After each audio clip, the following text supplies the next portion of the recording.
Is this going to work? I'm not even sure if this is going to work. My god. Let's see.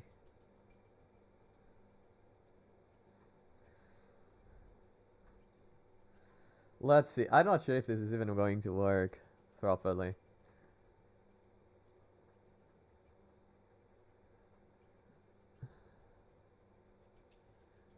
Right. And how do I here. It's probably here. What I want is probably here.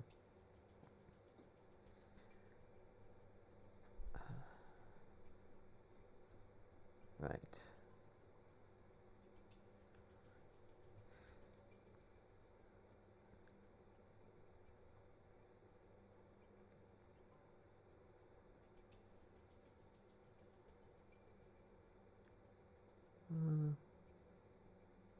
Hey. Seems to be working fine. Seems to be all working fine.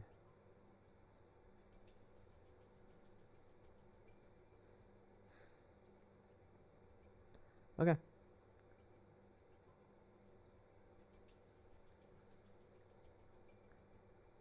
This seems to be working. This seems to be working.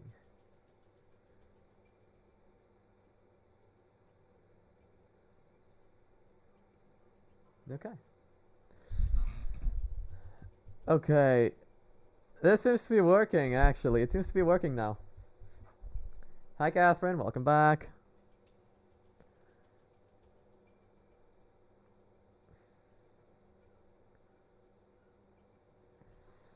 Welcome back to the stream, Catherine.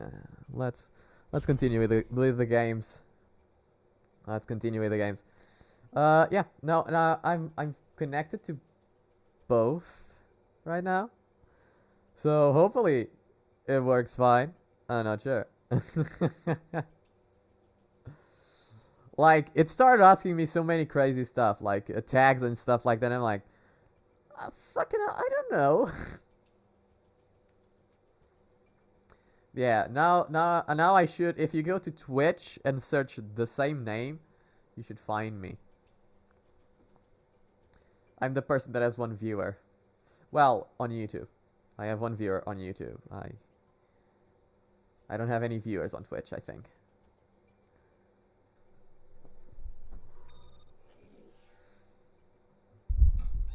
But you know what? It is what it is. It is what it is. Shit, that my voice cracked. God. What the fuck? But yeah, we're back, baby. Now we are also on Twitch. So, hi! If anyone from Twitch is watching, you have to make yourself present because I'm not sure. I have no fucking idea. But you know what? It's fun. It's fun. We're having fun. So if you're wondering what I'm doing, I'm losing my fucking mind.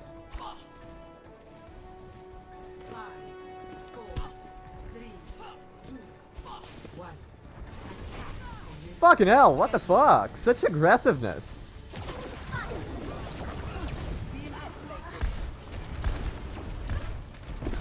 Jesus Christ, that person was very aggressive. Like, that was not nice at all.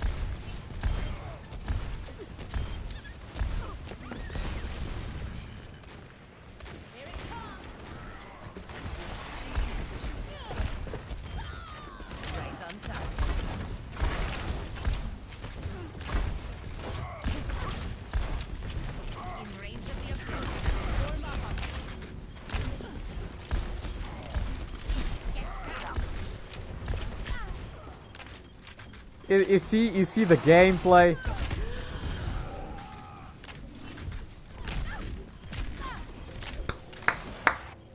You can't find me. Oh fuck. Go to Overwatch, mate. Go to Overwatch and search channels by the least amount of viewers. You might be able to find me. Did you write Andre Rosa YT? Because you need to put the YT. You can't find me if you don't put the YT. You know, the YT is very important. I'm unstoppable! I am unstoppable. I am very unstoppable.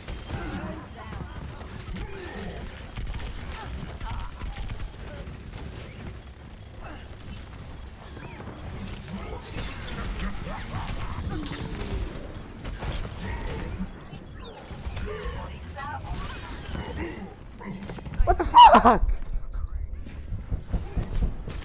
I'm fine. I'm fucking fine. I'm fine. I'm fine. I'm fine. I'm fine. I'm fine. I'm fine. I'm fine. I'm fine. I'm fine. I've never called myself a revolutionary.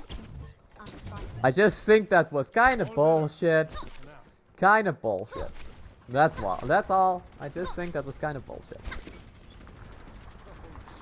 You know, that's all. That's all.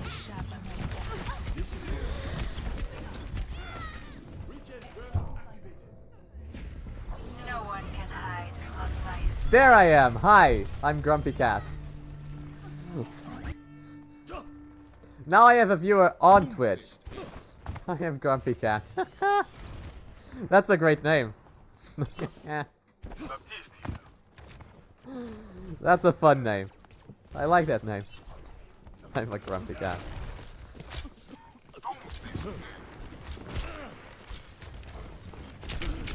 No, no, no, no! I don't want to die!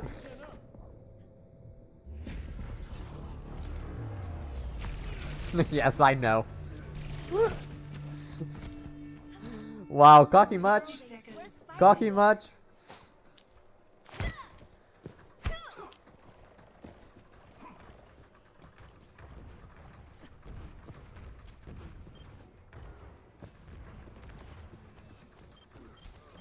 Oh my god.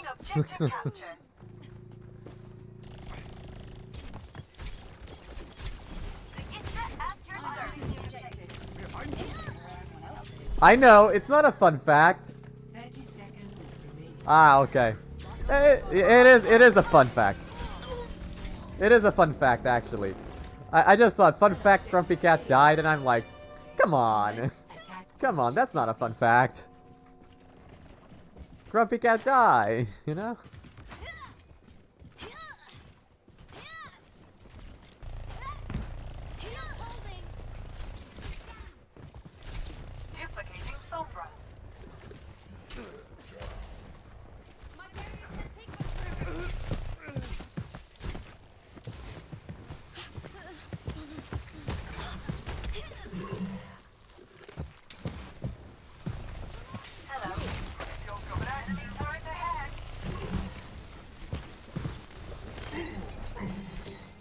Well, he did. Thank you. Gengar. I'm playing with a Gengar. Oh, that's great.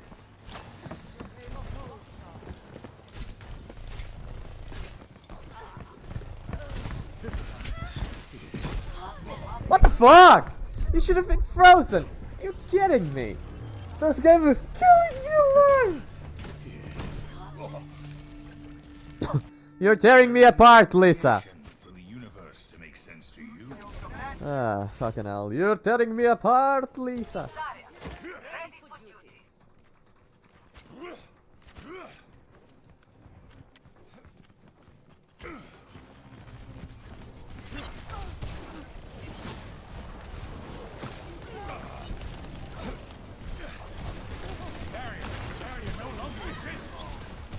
By the way, Catherine.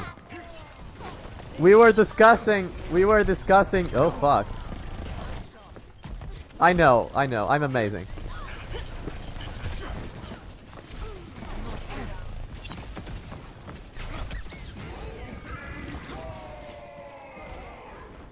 We were recently discussing possible merge for the future.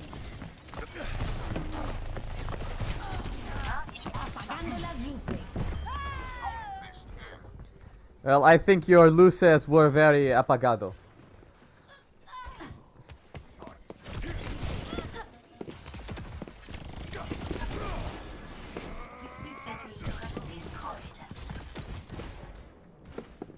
Okay.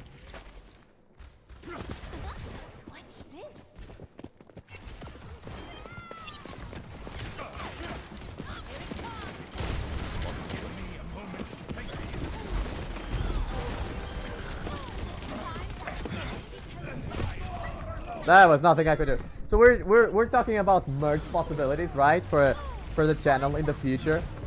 And one guy proposed mandatory volunteer shirt. What do you think? A mandatory volunteer shirt. Because of my villagers on Minecraft.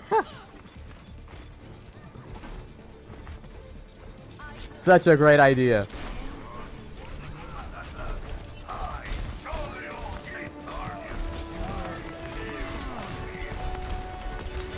Wow!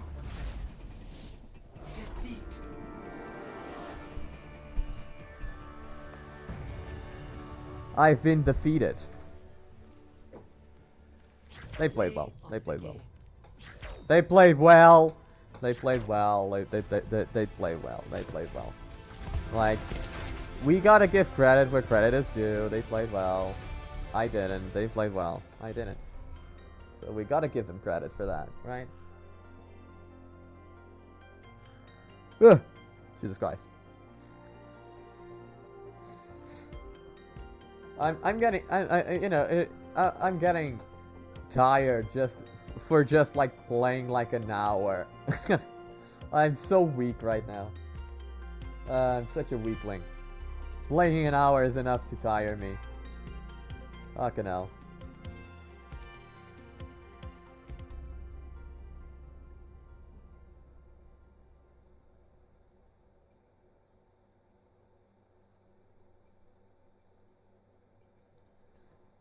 Sounds offensive? How does that sound offensive? Like, come on. Come on, I think it's a great idea. I think it's a great idea. Sounds offensive.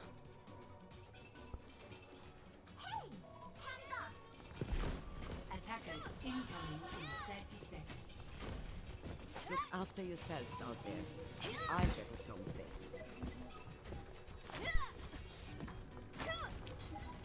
Ready for combat operations. Oh, that was pretty fun. 5, 4,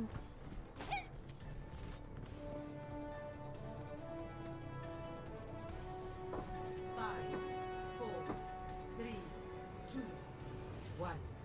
Attackers incoming. Defend objective A. I'm the only person actually defending. Oh, no. There's another person with me. I'm going to stay here because they can come from there, from there, from there, from there. So, I'm gonna stay here.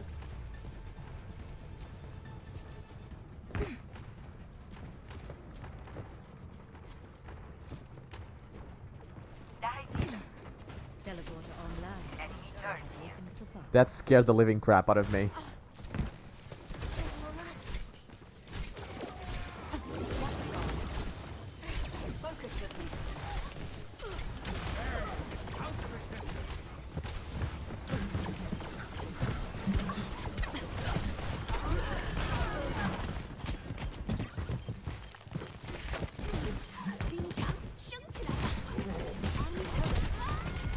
What was I going to do there? What was I going to do there, right? Fucking hell. My entire team got killed. Fucking hell. Like, you know, I sometimes hate this game so much. I hate this game sometimes so much. Like, I'm going to be very honest. Like, you know, I just hate this game so much sometimes. Like, fucking hell. I fucking hate this game so much sometimes. Die! Die! Die! Die! Get out of my fucking way!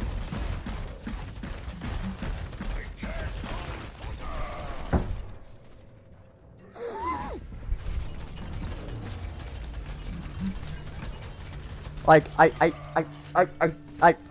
fucking hate this game sometimes. Fucking hate this game sometimes.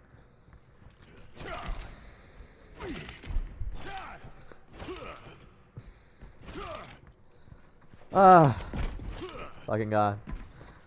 I hate it. I hate my life. I hate my life sometimes.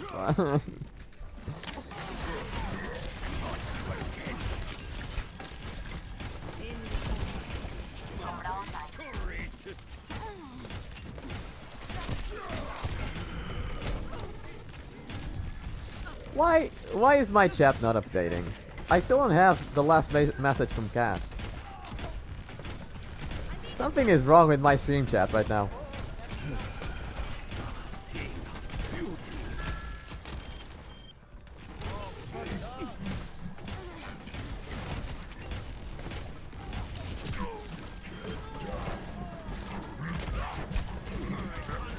Fucking hell.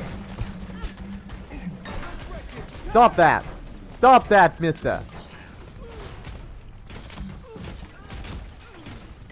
Fucking hell. You know, they don't...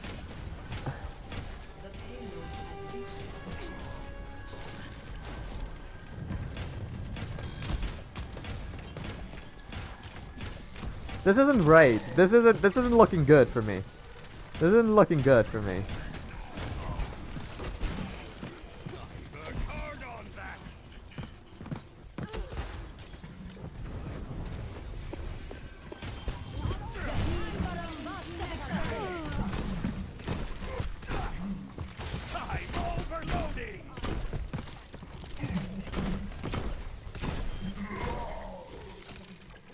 Who does he think he is?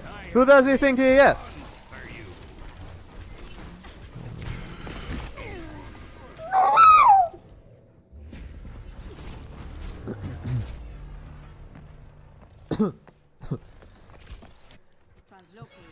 Personality synchronization 100%. Yeah, that would be so funny if I broke that.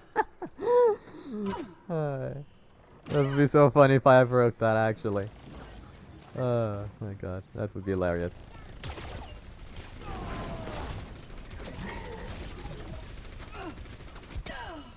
Hey, don't chase after me! I'm Portuguese! Mobility increased.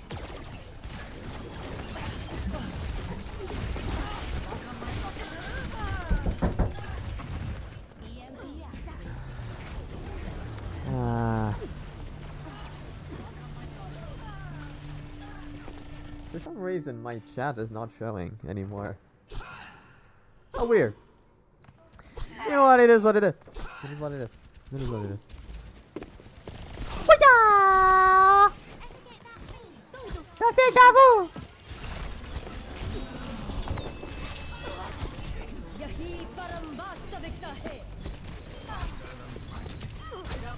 That's right. Fucking hell. He rammed me right in the ass. That's not funny. You know, the dude rammed me right in the ass. It's still 4 minutes. 4 minutes to end the game. You know, 4 minutes is a long time.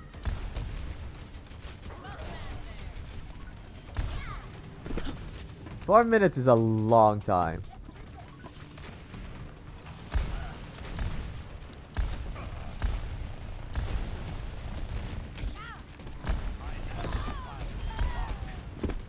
Did.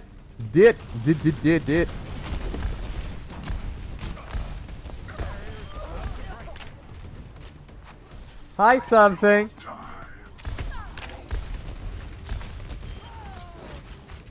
Welcome back to the stream.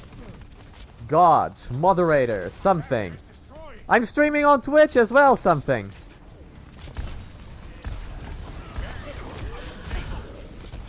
Are you happy for me? I decided that it was about time to show the rest of the streaming community how bad I am at playing Overwatch. The true enemy of humanity is disorder.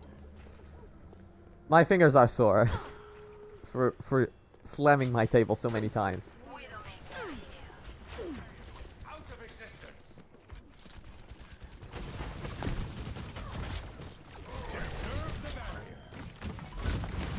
Turret in place.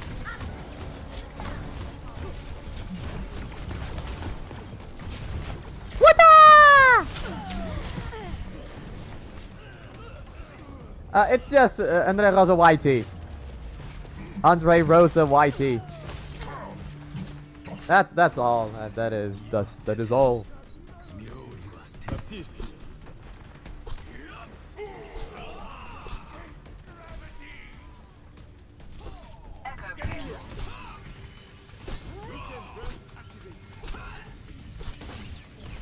As you can see, I'm having a good time.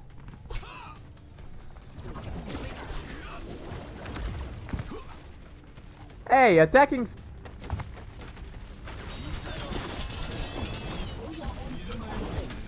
What a kill! What a kill! My god, what a kill! What a kill!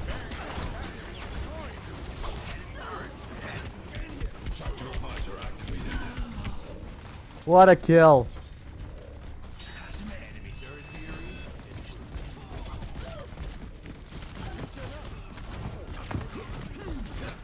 Never forget 420 plays it. Jesus Christ!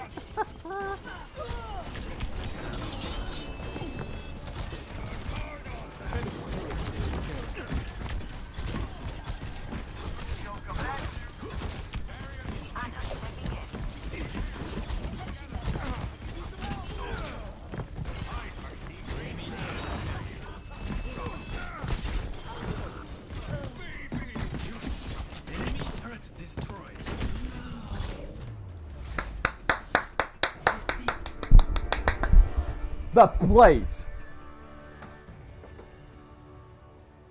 Who the fuck said easy? Play of the game. Nah. I don't support people who say easy. Is that so? Shit. Let me just see something. For some reason...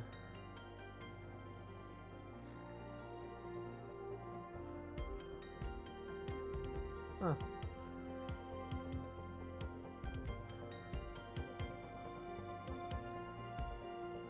Okay.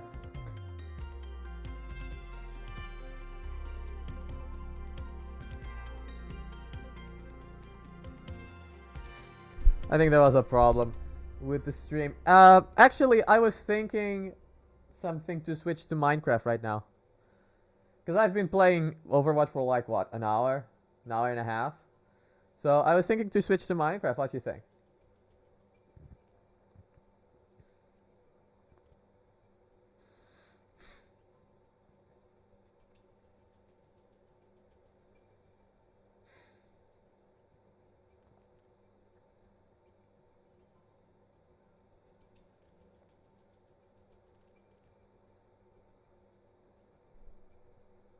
You can watch on stream on Twitch if you want, because of the delay. Like, you can definitely watch. Let me just switch my camera for a little bit. Switch to my camera for a little bit. Fair enough. Fair enough.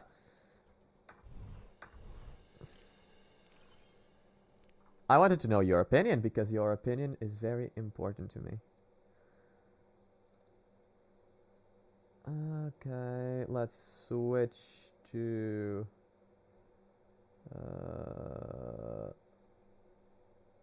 let's switch to... Yeah. Switch to that. Give it a moment. Give it a moment. Give it a moment. Actually, I need to come here and change.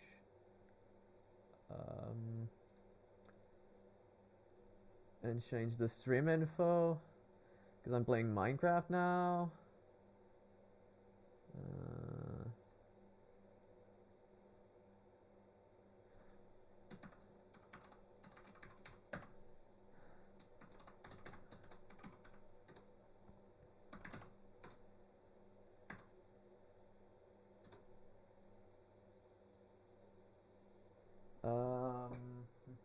Let's see. Okay.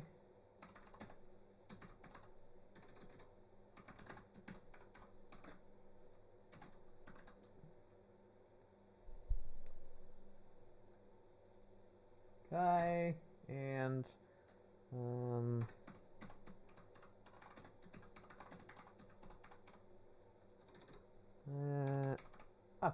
okay.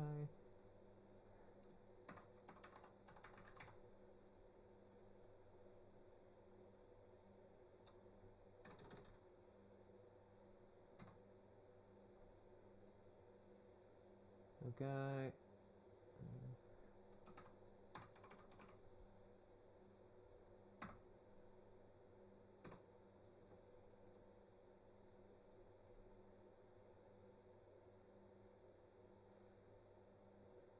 Okay.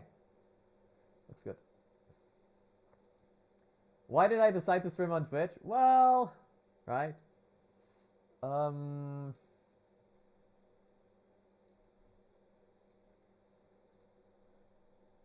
So I decided to stream on Twitch. So I decided to multi-stream. I'm actually streaming on both platforms. It's just a matter of it's just a matter. Is this working? Yeah, it's working. So now that I can continue the game, it's a matter of, you know, trying to reach new people for the stream, because I've been doing streams for a while now on YouTube, and you know, in my personal opinion, it does not reach enough people because YouTube is not a streaming platform, right? But like at the same time, I don't wanna lose. I don't want to stop streaming on YouTube as well. So I decided, you know, fuck it, let's stream on both. You know. and yeah, that was the idea. That was the idea behind it originally. So yeah, we're back. Let me just do something really quickly.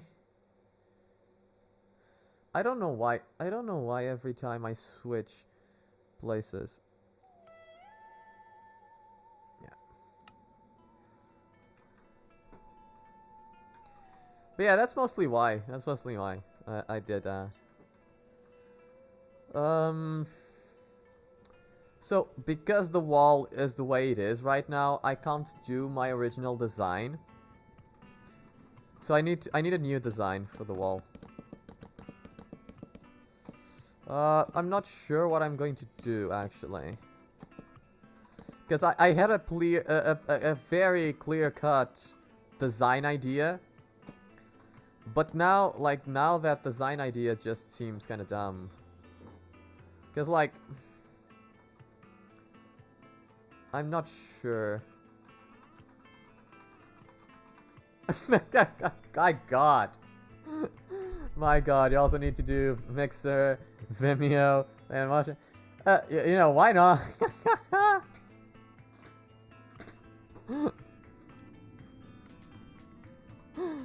Yeah, that would be crazy. So, how am I going to do this here? So we have the pillar done, right? So this is one of the main 4 pillars of the entire build, right? I need to recreate it there and in the other places, right? And obviously the entranceway to our house is already completed, right? So, you know, I need to figure out, like, what am I going to do in terms of, like, the wall in general? Like, am I going to design this place right here? Should I do double thickness as well on the wall? Maybe I should double thickness it, just in case I want to, like, because here, you know, here I have a lot of dead space to be able to, like, add detailings, and, like, if I want to make this part the main wall, and, like, everything else is working as a detailing for the main wall that would be there, that'd be great. But, like, here obviously I can build out as well, so it's not really a problem, obviously. But, you know, I'm always considering, like, you know, in terms of the build, what I'm doing, like, how am I going to do this wall? Like, should I, how should I do it that would fit, like, the demeanor that we have, like, down here and stuff like that. So that was the idea. Because I think this looks pretty good. And even though I'm still not sure about this area right here, I think this, for the most part, like, looks pretty good. Even if you enter it, right? I think it looks very clean, very neat.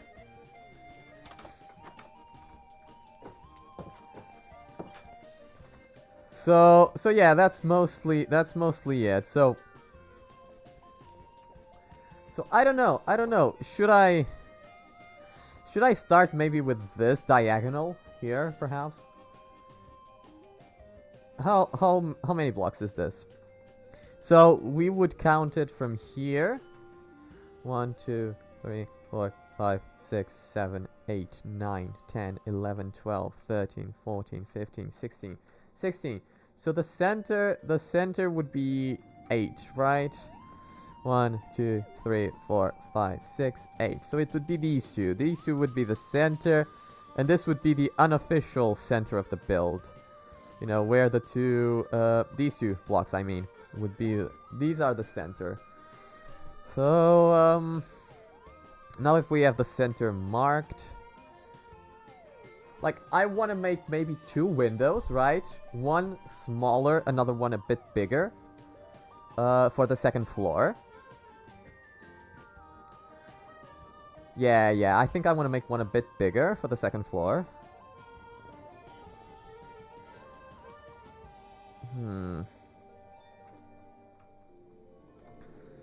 Let's start with experimentation, right? Let's start with some experimentation. So I guess we can begin right here, and let's do this.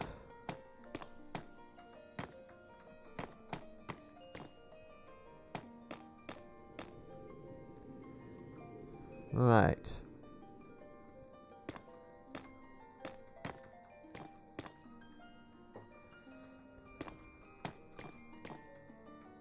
Right. How does this look?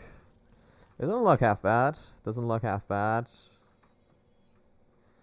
We'll see. It doesn't look half bad, but it doesn't look really good at the same time. But we're also still on the experimentation phase, so let's just 3. 3. Yeah, let's just try stuff out for... Fuck! I suck so much. 2, 3, 4. 1, 2, 3, 4. And one more. Okay.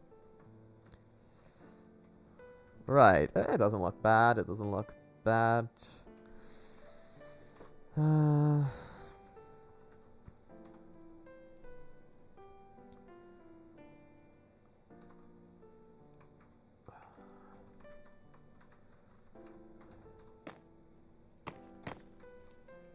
No. That was a dumb idea. That was a stupid idea. This all grows up here.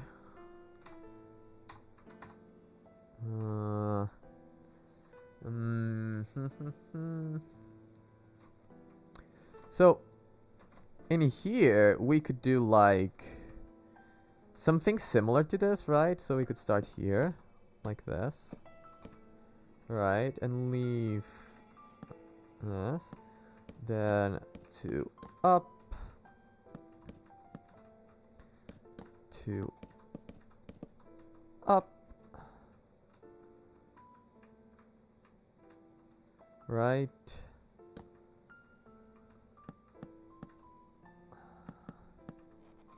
Right. I think we could do something like this for a window here. Right. And we can actually utilize the same design that I had previously for the other window. Right, because it's not going to look bad.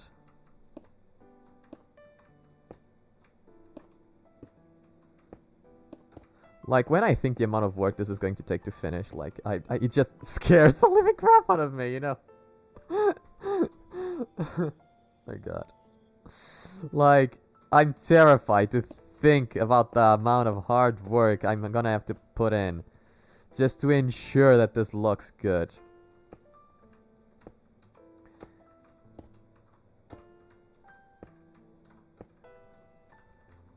Right.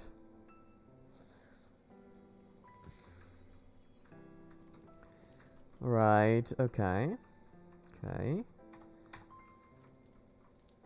And then the glass can be red glass, of course.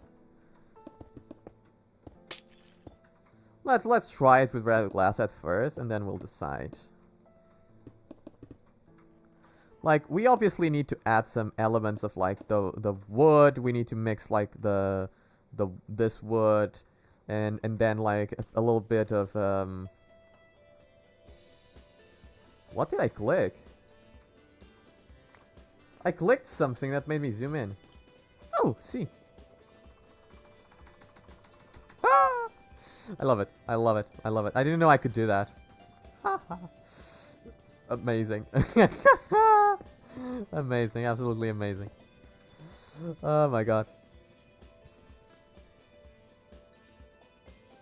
No, actually, you know what? No. This needs to go down one.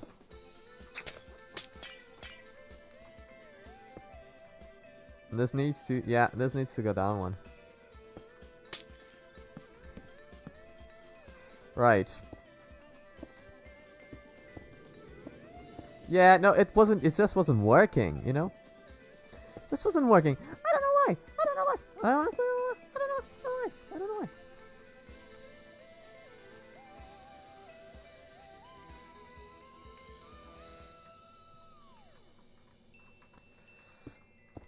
I think I know what happened here.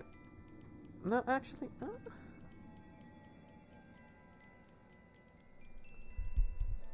wait, 2. Okay, 2. Right. Right.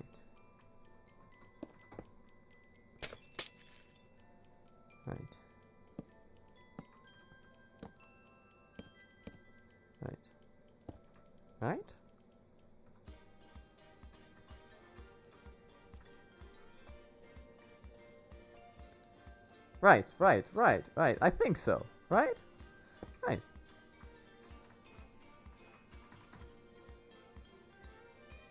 Right.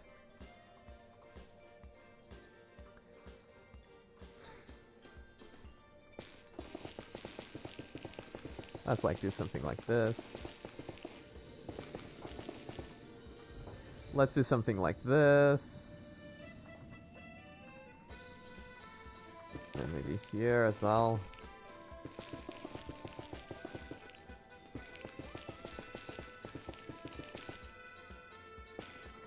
Yeah.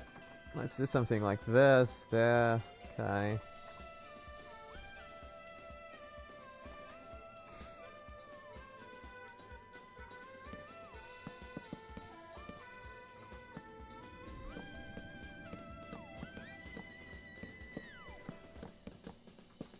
Right.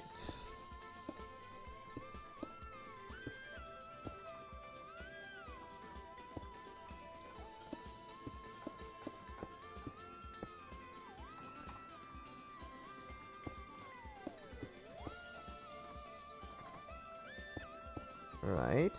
Okay. Exactly like I want it. Then we'll do this.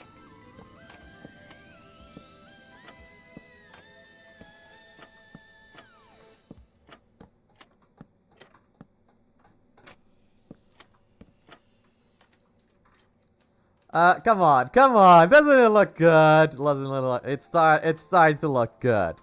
It's starting to look good. Yeah, it's starting to look good. You know. Oh my god, I'm such a genius. I'm so good. I'm so good at doing stuff like this. I'm amazing. I'm amazing. You guys can praise me all you want. I'm amazing. Ah, yes. I won't rate it yet. Yeah, it's not finished. Not 100% finished.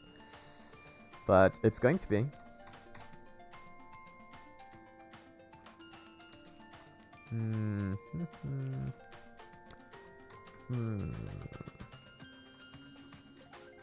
Right. I knew there was something wrong.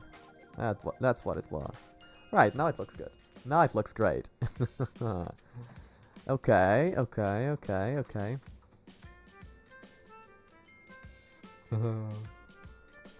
I'm having a blast.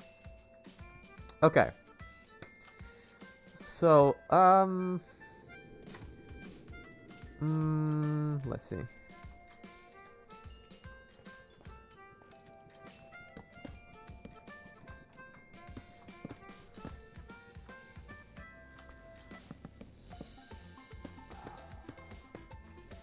So let's see this.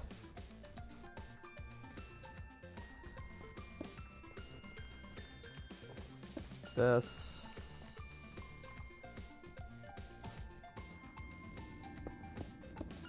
This.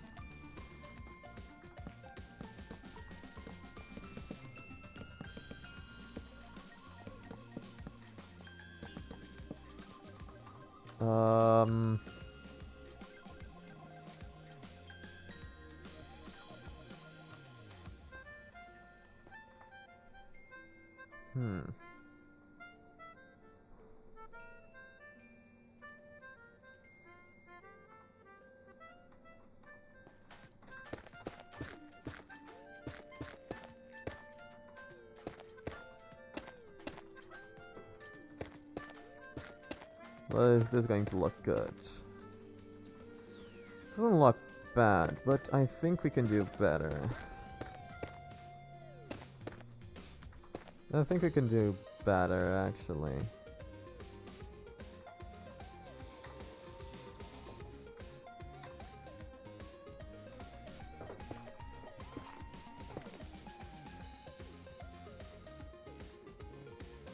Let me just do something that I have to do, because if not, it's going to go wrong.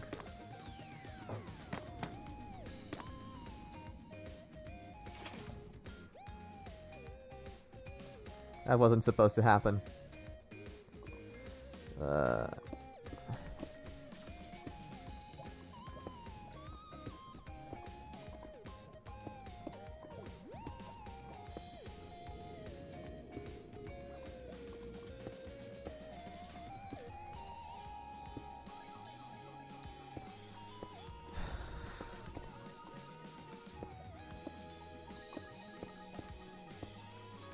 Okay, that's not necessarily a bad thing, not yet at the very least.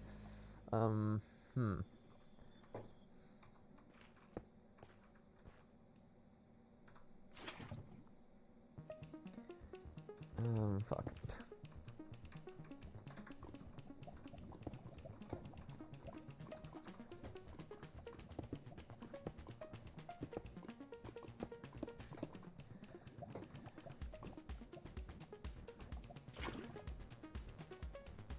Okay. Hey Mega Man, how you doing? Welcome to the stream. I'm a bit distracted right now because, you know, I'm trying to solve this and make this look good.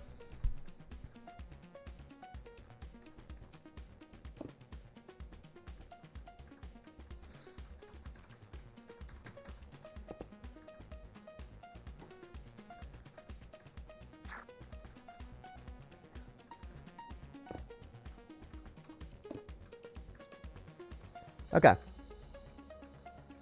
Well, yeah, I've had time to do that. I've had the opportunity. I'm also streaming on Twitch as well. I'm also live streaming on Twitch right now. But yeah, I've been actually, Mega Man, if you want to, like, something was just telling me that on Twitch the live stream is actually, it doesn't have as much of a delay. So yeah, if you want to, like, you can go to the live stream on Twitch, and you might have a better time. Okay.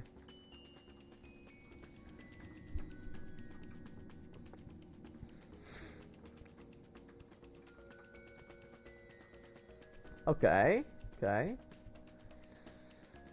It's still missing a je ne sais quoi right now.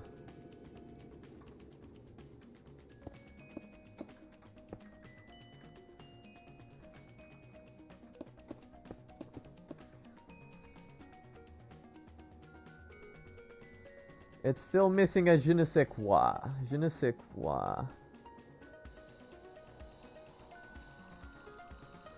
I think I have an idea of what it might be.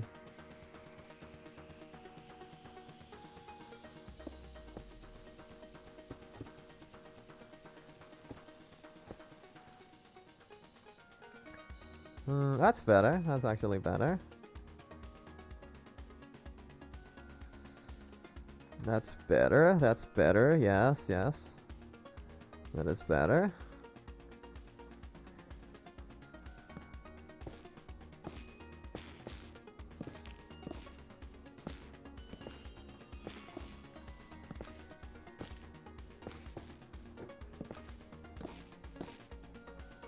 I'm still not sure if this is going to look great if I do it like this.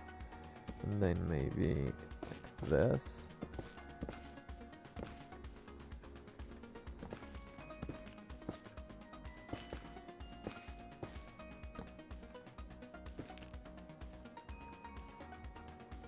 Okay, no problem, no problem. You do you.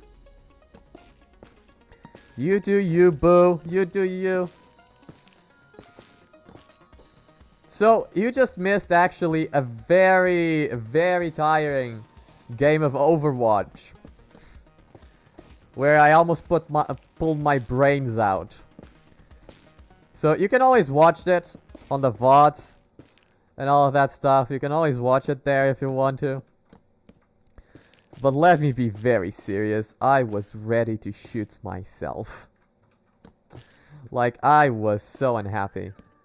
I was so unhappy, like, Jesus Christ. I was really pissed off.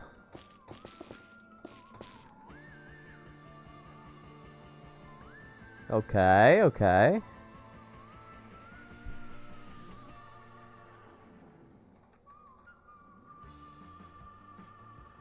Okay.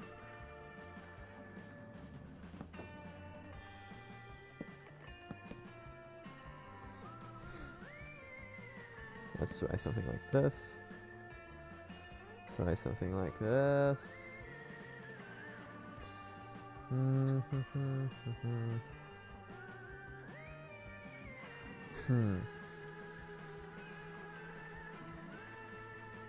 It doesn't look half bad.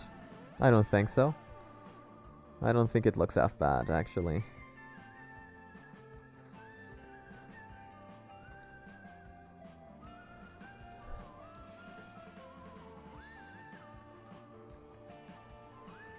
Now, to figure out what to do here.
Sup, Mega Man? It's not that hard to find, you know.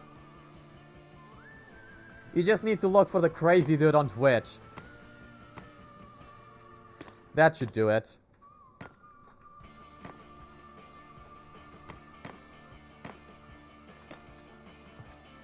Nah, nah, nah, nah. I went too far. I went too far there. I need to go more up.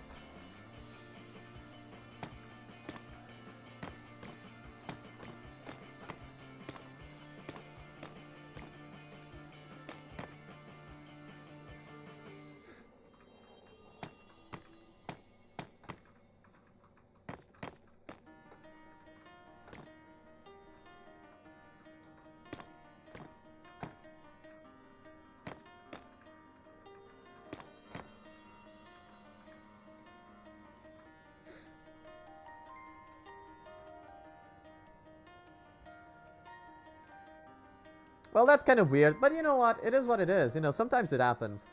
Like, I'm so concentrated. Like, I apologize. I'm not talking basically anything. Like, I'm so concentrated in the building right now that you know, I forget that I have to talk and entertain. Jesus Christ. Like, I apologize. So, yeah, what you guys saying? What you guys saying? Cause, you know, like... I think it's a neat idea, right?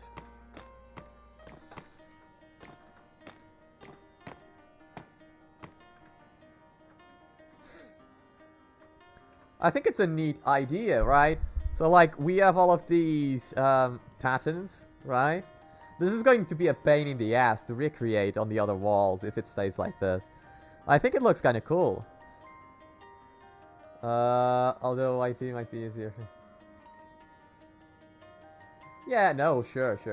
I get that. No, I understand that. You know, but you know, the only reason why I proposed Twitch for you, you know, was specifically, you know, for two reasons. Well, first of all, I need mods on Twitch, and I thought about you, personally. And second of all, well, I wasn't 100% sure. You know, something told me that the stream on Twitch was actually with less delay, so I was like, you know, for the people! For the people!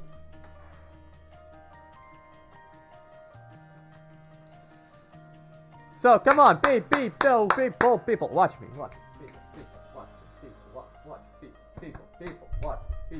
me, people, look at me. How does it look? How does it look? Come on. How does it look? Come on, people, I need you guys. I need you. Come on, concentration. Come on, people. Yo, concentrating. Concentration. Yo, what you guys say? Come on. Come on, people, I need you guys to tell me how this looks. Come on, people, come on. People. How does it look? Come on, how does it look?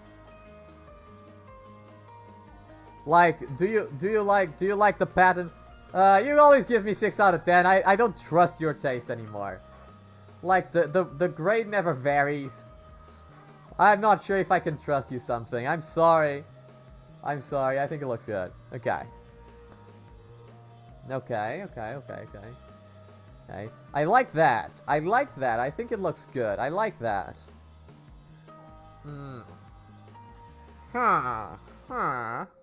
I like that. I like when people... I once gave you a 5. Oh, fuck you. Fuck off. Are you serious? You gotta be kidding. I know you gave me a 5. And I don't believe 7 as well. And I believe 7 as well. Well, 7. I don't think I've ever heard a 7 out of you. Well, no, actually you did. Actually, you did give me a 7 once. I even said B+, baby. Yeah, you're right. I did. You did indeed. Okay, so let's do...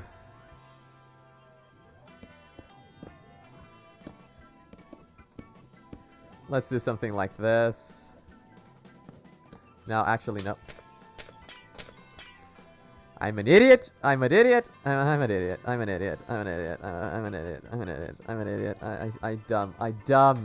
I dumb as fuck.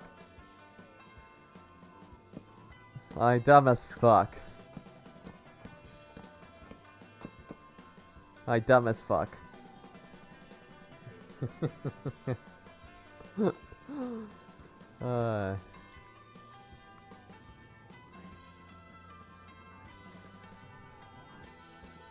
I don't know what to do here.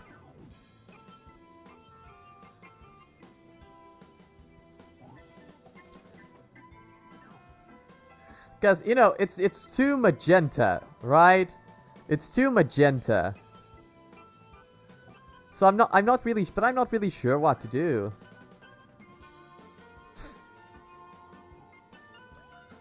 Not really sure what to do there.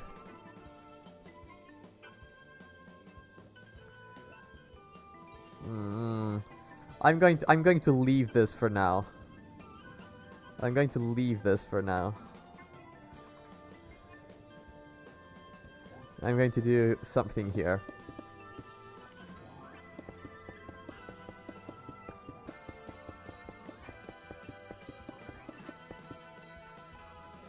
Whee! We are going down, and now we're going up.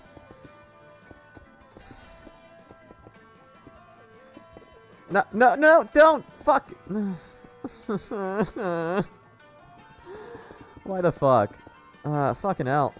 Like, let's keep going, let's keep going. Let's do this, let's do this, let's do this! Right. I think we do. I think we now change for this. And we cover the entire bottom. We go up. Right, and we do this as well. And now we keep doing this, keep doing this, keep doing this, keep doing this, keep doing this. Right.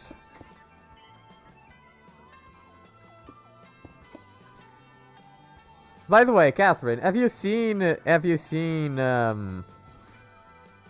Queen's Gambit by now? Have you already seen Queen's Gambit?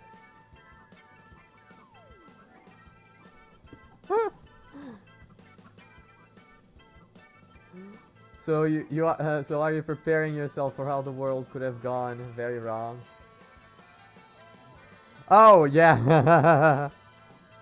You need to watch Queen's Gambit. I'm like, yo, it's so good. Like, seriously, it's so good. Trust me on that one. Like, I would not recommend it if it wasn't as good as I'm saying. Like, it's amazing. It's an amazing show. Trust me. Like, it's so good. You are going to love it. You are going to love it. Like, no joke, no joke. You are going to absolutely love that show. And, yeah, I'm prepared. I'm prepared. You know, I'm a prepared guy. I'm a prepared guy.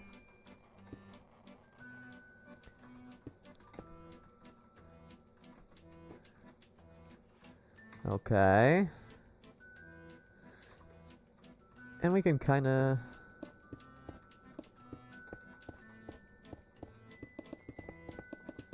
do this, right?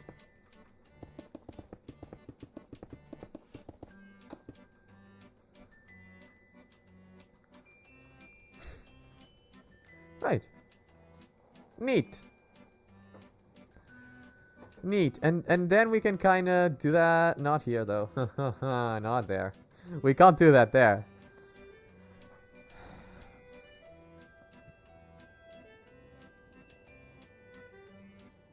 I still think it's missing something, though. Still feel like I'm missing something. I still feel like I'm missing a thing.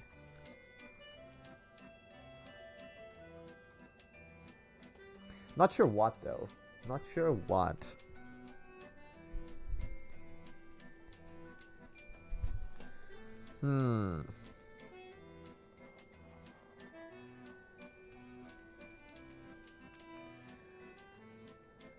Right, I know what I need to do here. So this is not going to be easy to build.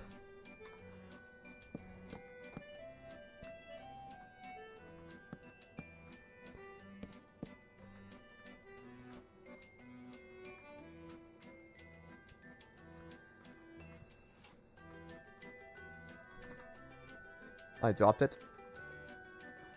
Where is it? Here it is. Actually, I'm going to need this to outline it.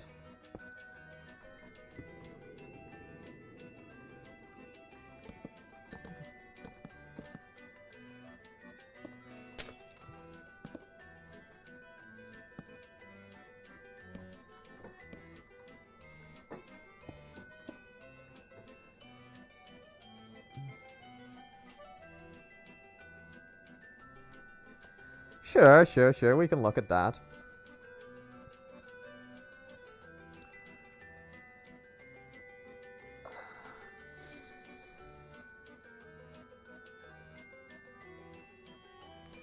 Okay.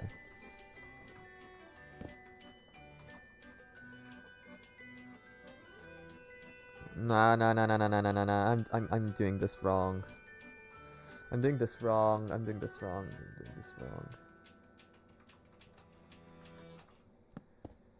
It needs to be like this. It needs to be like so. Yeah.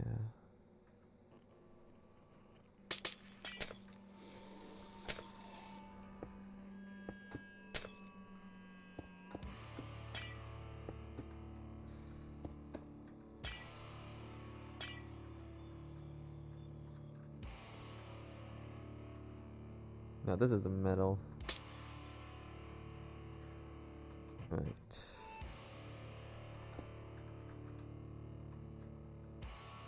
Right.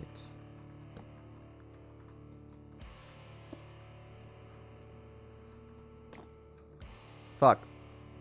That's not what I wanted to do, actually. And now we do this. Then we do this. Then we do this. We do this. This.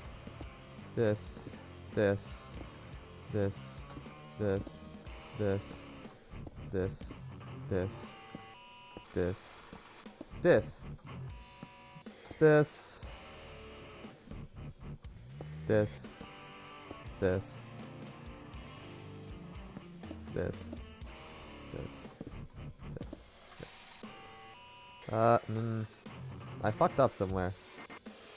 Right. Right. It's alright.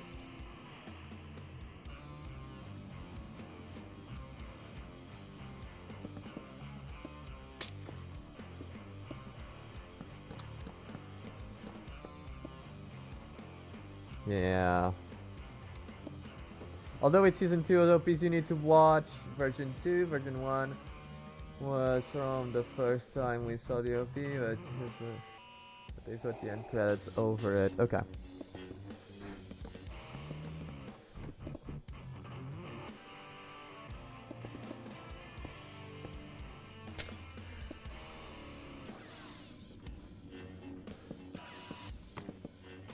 No. I need to be careful. I said I need to be careful, and suddenly, you know,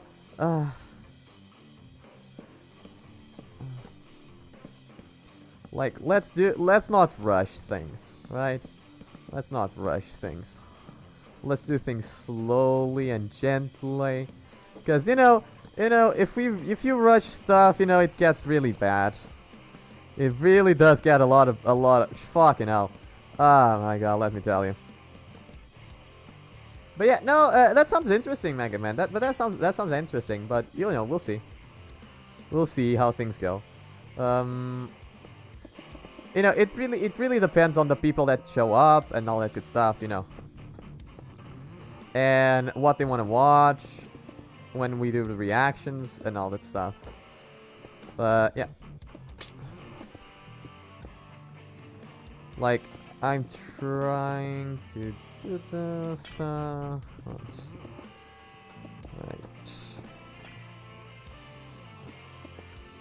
Right. I think this is going to look good.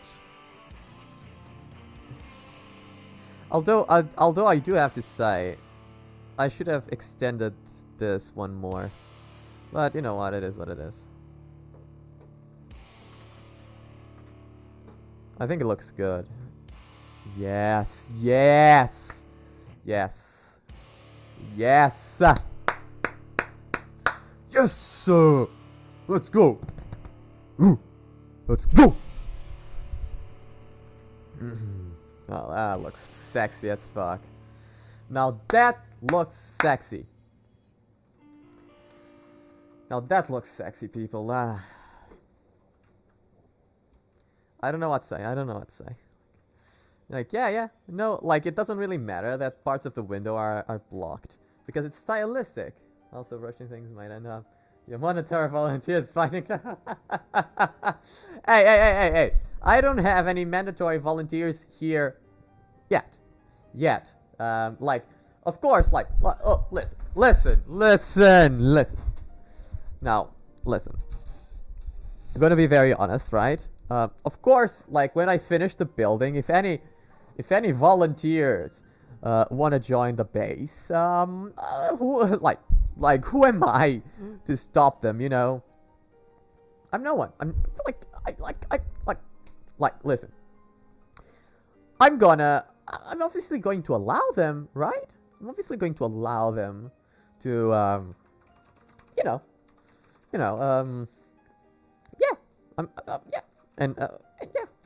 Yeah. So if they want to join and be part of the task force, of the elite group task force, they are so free and so welcome to do so.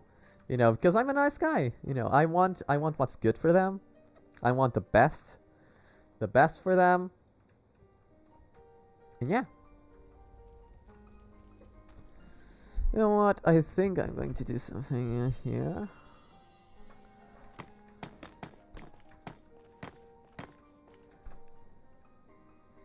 And here as well.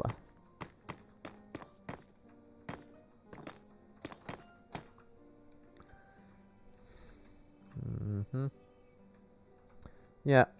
Yeah. I had to, because if not, it doesn't really fit with the rest of the build. Alright, it's like in like maybe do this as well. Or like this, yeah. It's like the connections, you know, they need to happen, because if not, like, it just doesn't look like it fits with a build. Right? It needs to feel connected to each other. Right. Because it needs to feel like it's part of the same building, right? It needs to feel like there's a purpose to everything that's going on. And design-wise, I think, if it's best for them, includes serving you. Yeah, of course, I want the best for them. Like, I want the best for them. I want the best for them. Like, they are my peeps, you know? So I think I'm going to have to utilize the quartz. I'm going to have to utilize quartz in this section to improve. Maybe here. I do like a pillar thing, and then continues here. Then goes up all the way up. Same thing here. I think I'm going to have to incorporate some quartz in this part of the build that looks a bit... but where's the dual arena? Hey, I still haven't had the opportunity to build it, okay? You know, one thing at a time. First, it's the mansion. Then, it's the rest. You know, all you guys desire shall be yours.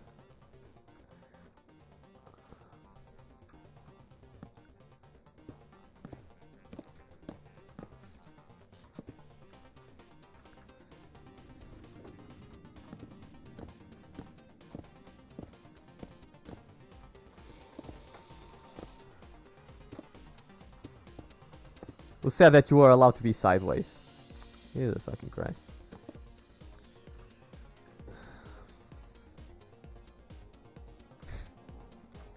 Right, and then here. Fuck!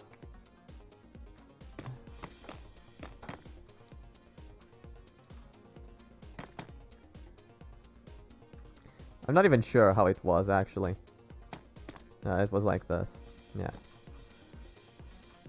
Fucking hell. You know, you gotta hate sometimes, you know, when these types of bullshit happen to you.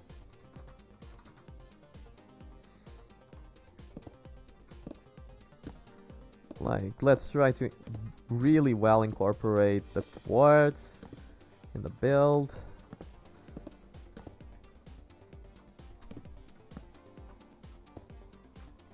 Right. Right. Right.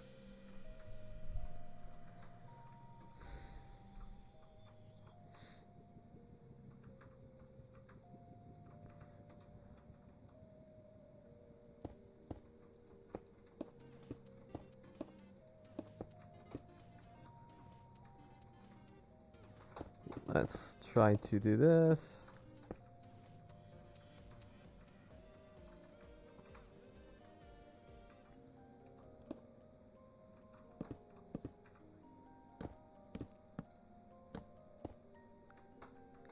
Let's do this as well. Also, we'll have the cage for your pet and the dragon. Well, not a cage, because we don't condone, you know, animal cruelty here, obviously.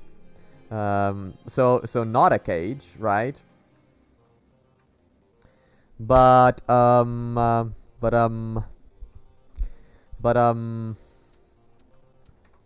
that's actually a good question.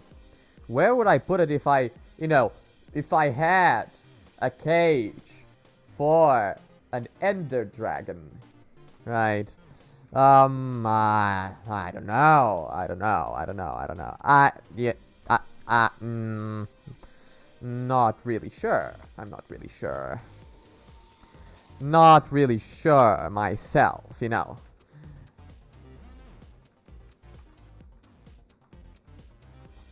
King.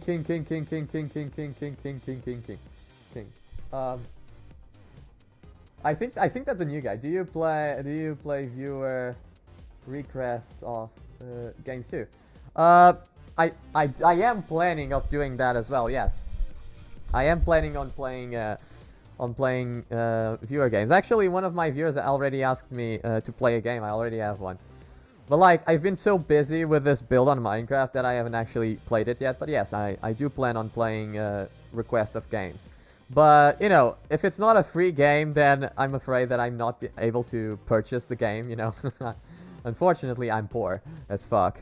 So, you know, if it's like, for instance, imagine you wanted me to play like Cyberpunk, for instance. I would have to say no, unfortunately. Because, like, I can't... First of all, I don't have a way to record. I don't have a PS4 or 5. I don't have the game. And I don't have the money to buy any of that. So, unfortunately, I would have to say no. But if it's like a free game or something along those lines, yeah, sure, why not? You know, you know, it's entertaining for everyone. Like, even if like some people, don't appreciate the game, like, you know, it's not like that big of a deal if I play like a game that a viewer wants. Sure, then go for it.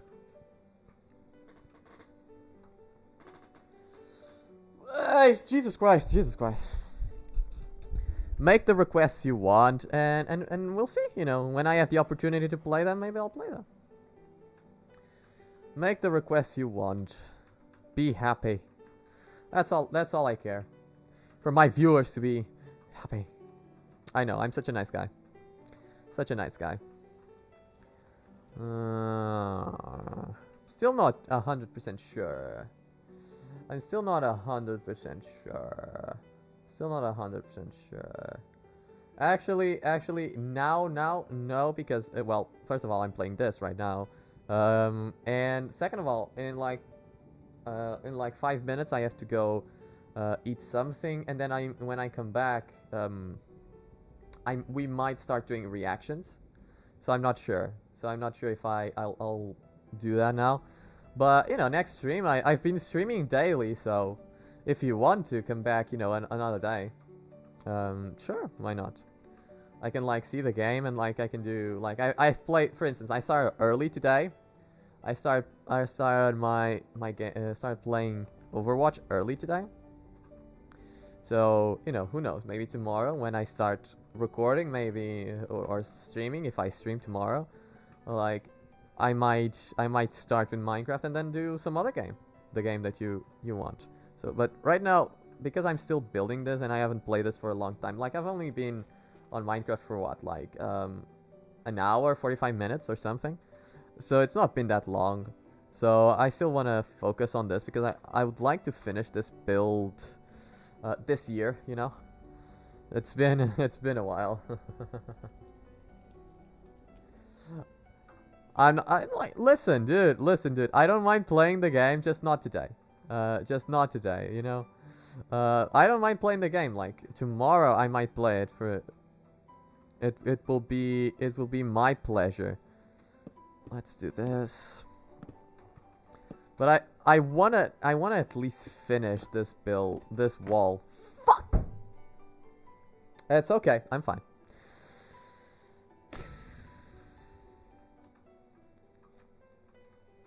I want at the very least like finish this wall before I switch to anything else. Like I understand that you want to see me play a game. Like you can like just say what game you want me to play, and I'll look it up.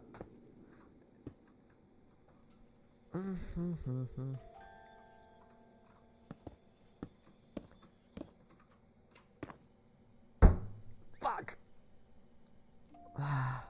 That hurt. That actually hurt. This is hardcore building. Fucking hell.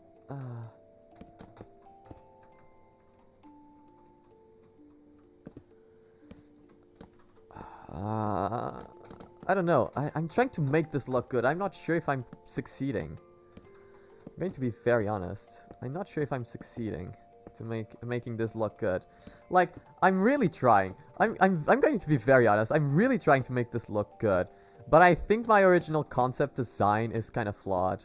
And it might be because of the warped planks. I don't think I'm using them right. And I think that's kind of destroying, like, the feng shui of the whole build. You know what I'm saying? So that's why I'm trying, like... Yeah, no, this needs to be quartz. Yeah, this needs to be quartz, actually. So that it's at the very least kind of symmetrical, you know? So at the very least it's kind of symmetrical. Yeah, no, it's kind of bad, isn't it? It's kind of bad.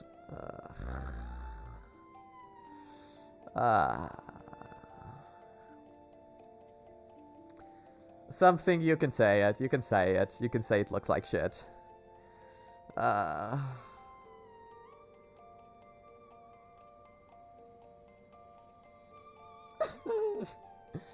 Like, for real, like, such a long time. Like, such a long time. You know, to try to create something that looks at the very least decent.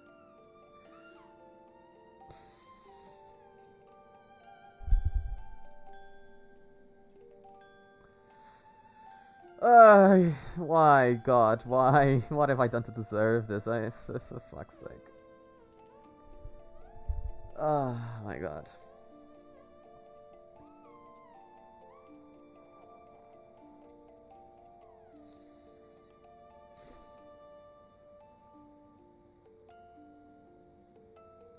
Come on, you guys can tell me how shit it looks, come on.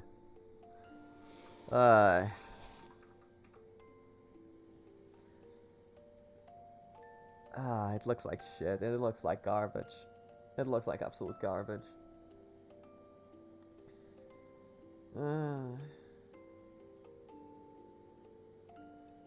It looks like absolute horseshit.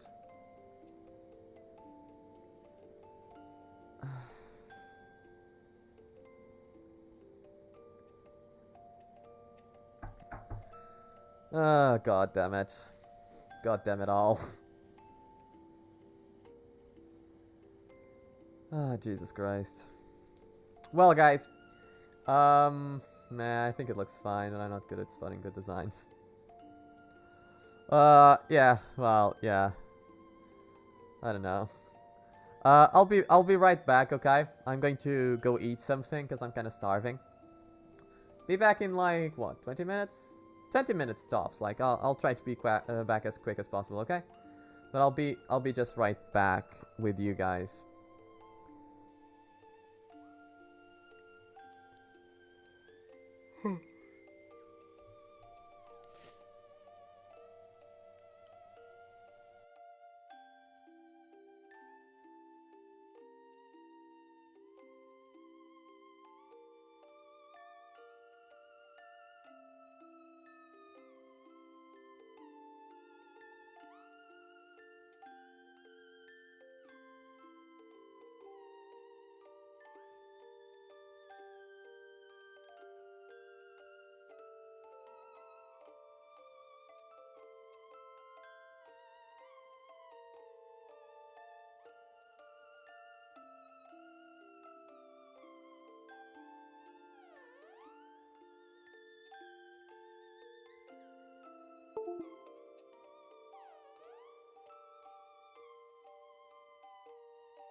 What's up, party people? I'm just going to turn on my webcam. Give me a second.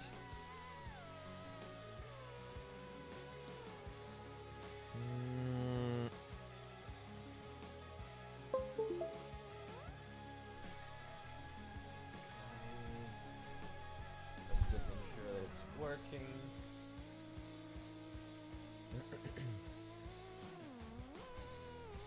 I am back. That's right, I'm back. Baby, I'm big. We should be back soon. Yes. Indeed. Indeed, that is very correct.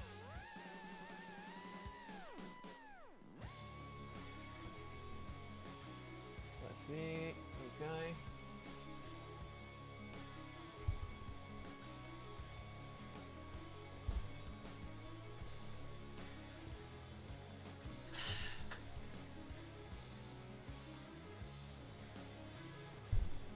Sup? Sup? What's up?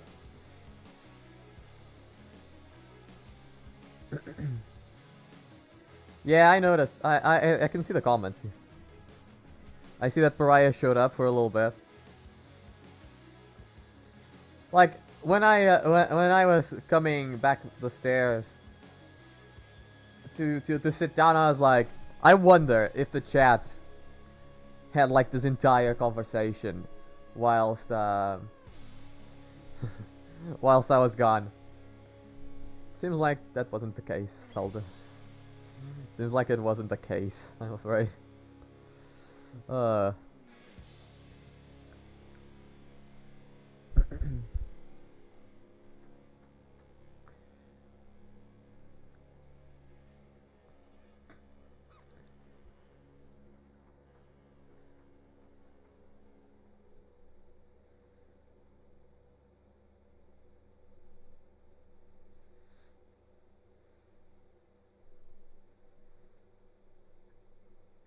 Let's see. Let's see here.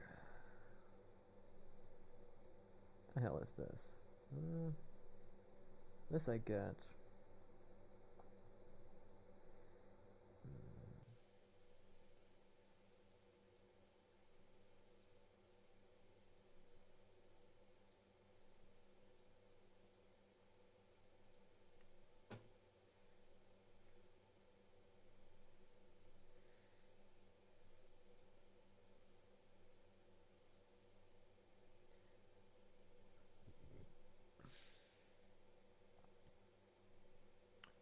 Sure.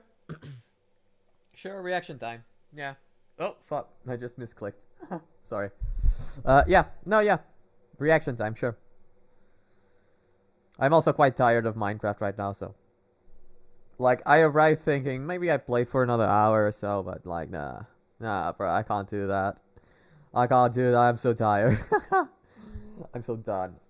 So yeah, no. We can do some reactions,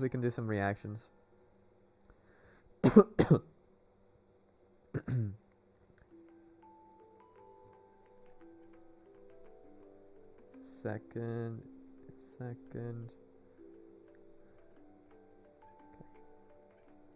Okay, I just wanted this to be okay.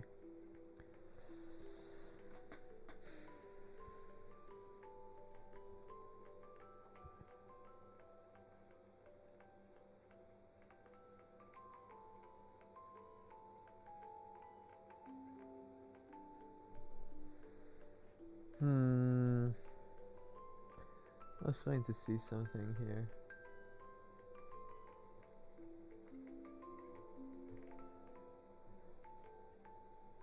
Right.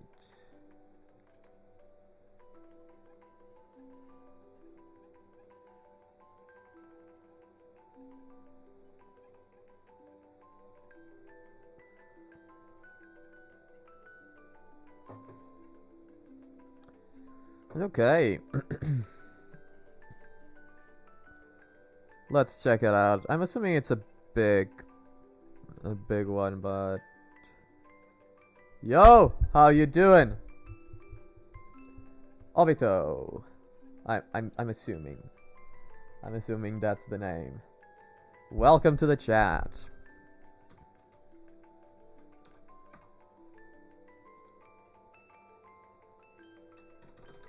I was in all caps.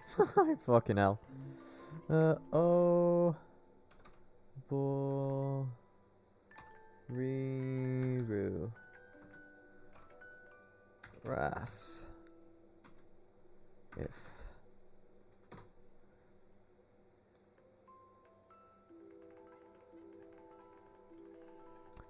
Okay. It's ready. And let's just change.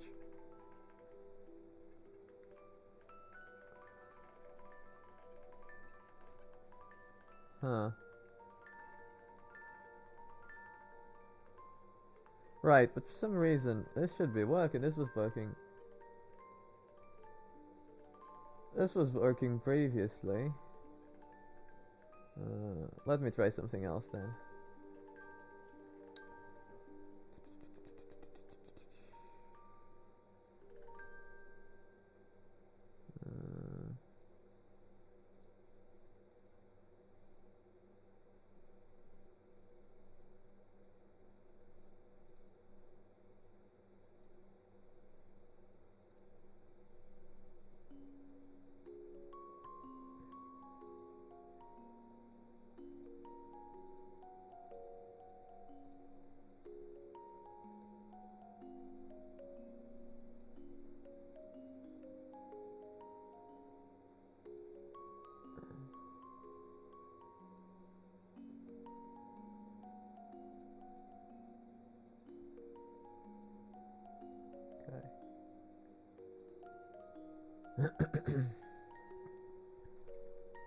Hopefully this will work fine. I think it will. I think it will. Let's just turn off the music.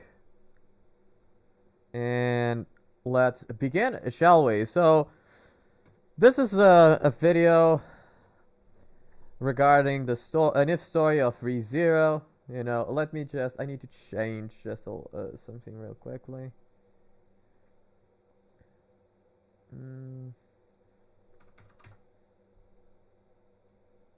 Right.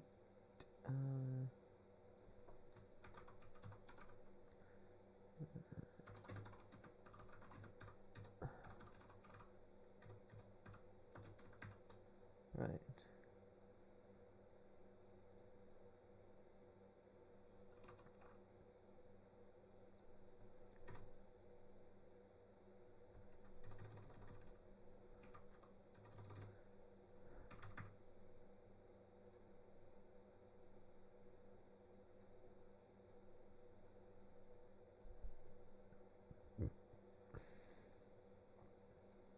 Okay. Everything should be fine. So let's begin, shall we? It's not moving. It's not moving again. It always does this. I don't know why. Fucking hell. What if I do this? This. It's not working. I don't know why this happens, though. I don't know why this happens, though. Give me a second.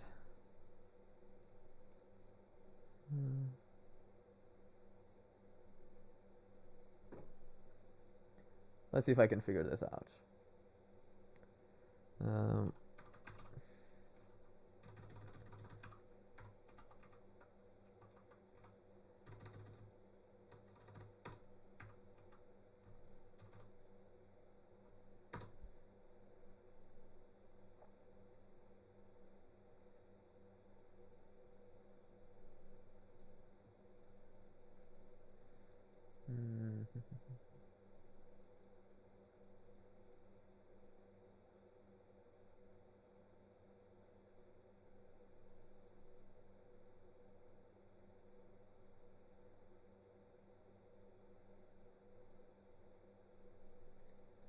Let me try something. Well, I'm trying a couple of things. If I do this, maybe. Will this maybe work? No.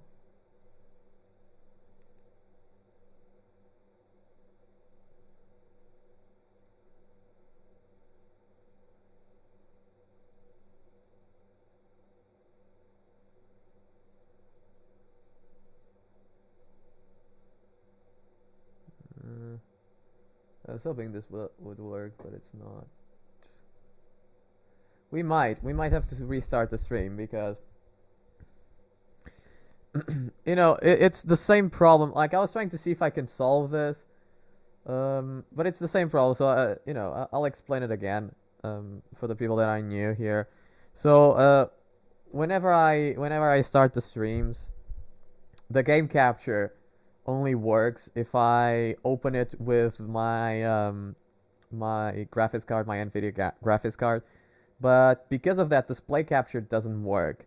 Now, the thing is, for some reason, like, display capture worked just a few moments ago. Like, when I first started the stream, display capture was working. Like, I remember it working. But for some reason, now it fucking broke, so I was trying to see if there was a reason for that. It kind of pisses me off, let me be very honest. It kind of pisses me off.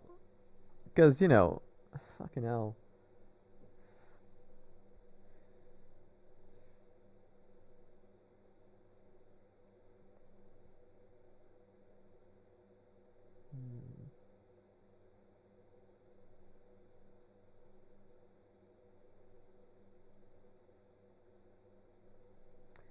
The thing is, it doesn't really explain. I don't really know where I would find the explanation for it. And like, I try to use then window capture, right? But for some reason, window capture freezes. Yes, Pariah. And that is exactly it. Like, then I tried seeing if window capture would work. But for some reason, when I do window capture, and like I select the window I wanted to capture, which is, you know, obviously the Google Chrome window, where's the video, right? It suddenly, it just doesn't work, because for some reason, whenever I start the fucking video, it just breaks, and you can still see my mouse moving. I don't understand this. Why?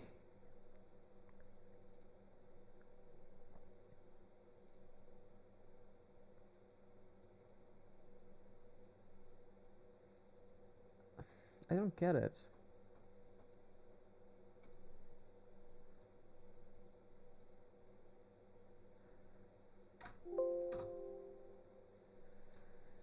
I'm so fucking done. I'm going to be very honest. I'm kind of done with this bullshit, because I hate the fact that I have to restart the fucking stream every single time. Like, it pisses me off.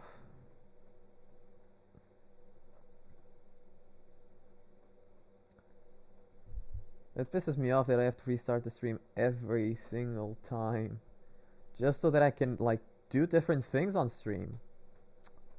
Fucking hell.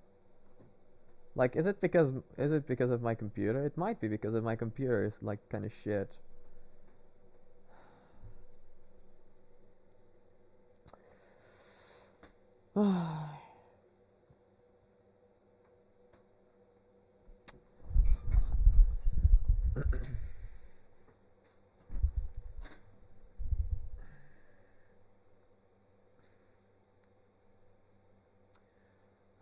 Fucking hell.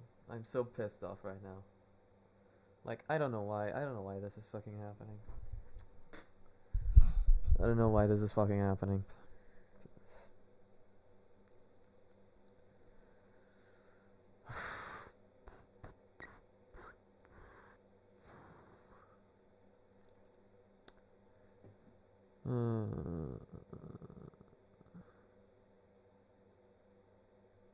I don't know what that is. Maybe it just hates Chrome.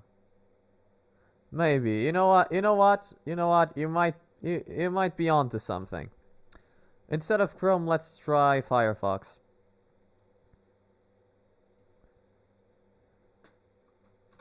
Which is the other one that I have.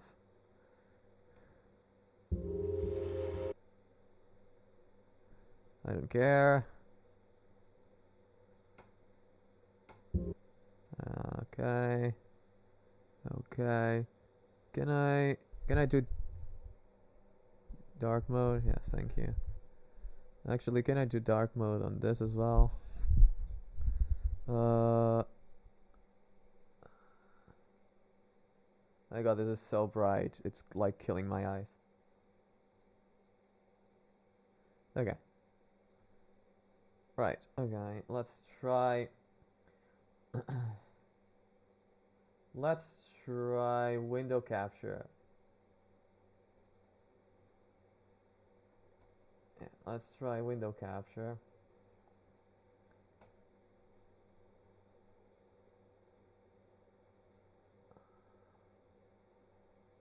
On here.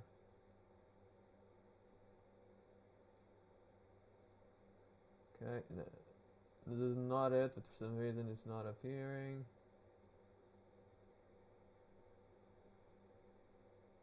Oh, it's Firefox. Okay, Firefox. Okay, right.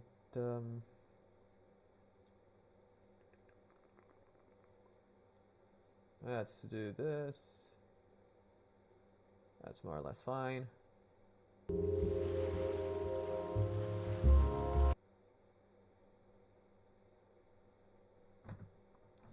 You know, you guys are just...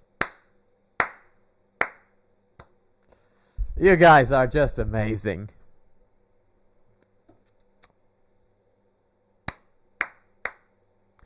You guys are just amazing.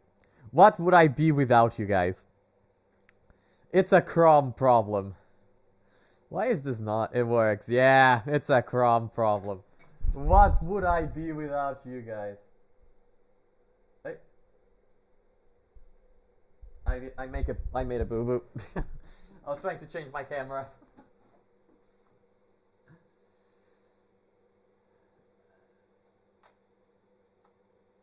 It's this button. Okay. Give me a second. It needs a second to reload again. Yeah, it works. I know. The camera will be back soon. I just got out of the application for a tiny moment because I'm an idiot. That's why. That's why that happened. Right. We'll be back soon. For some reason, so the chat. Let me tell you guys something. Like the chat, I noticed that Chrome tends to have stupid issues like that all the time. Yeah, it's dumb as fuck. You're right. Just a shell of a streamer. Right, yes, exactly. Absolutely. Absolutely, undoubtedly true. Yeah, I'm back! Yay! I'm back. For some reason, like I'm trying to see here, like for some reason my chat on the stream doesn't auto scroll. It's kind of bothering me actually.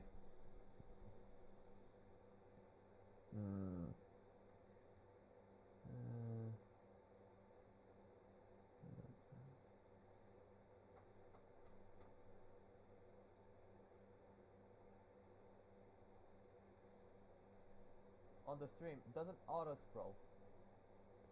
That's fucking pissing me off.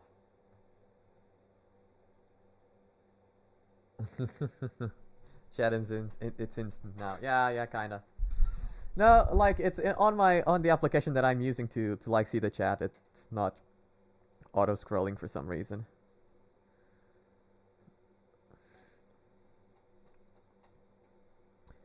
But yeah, let's continue then.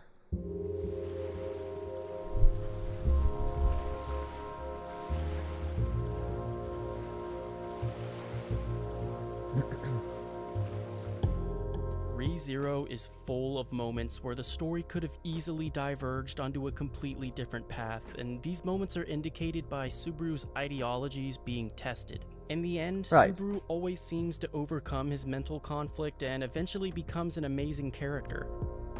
Well, Every year on Subaru's birthday, the author releases a spin-off story explaining what would have happened if Subaru chose the wrong path. Today, we will cover Obereru, the Wrath If story.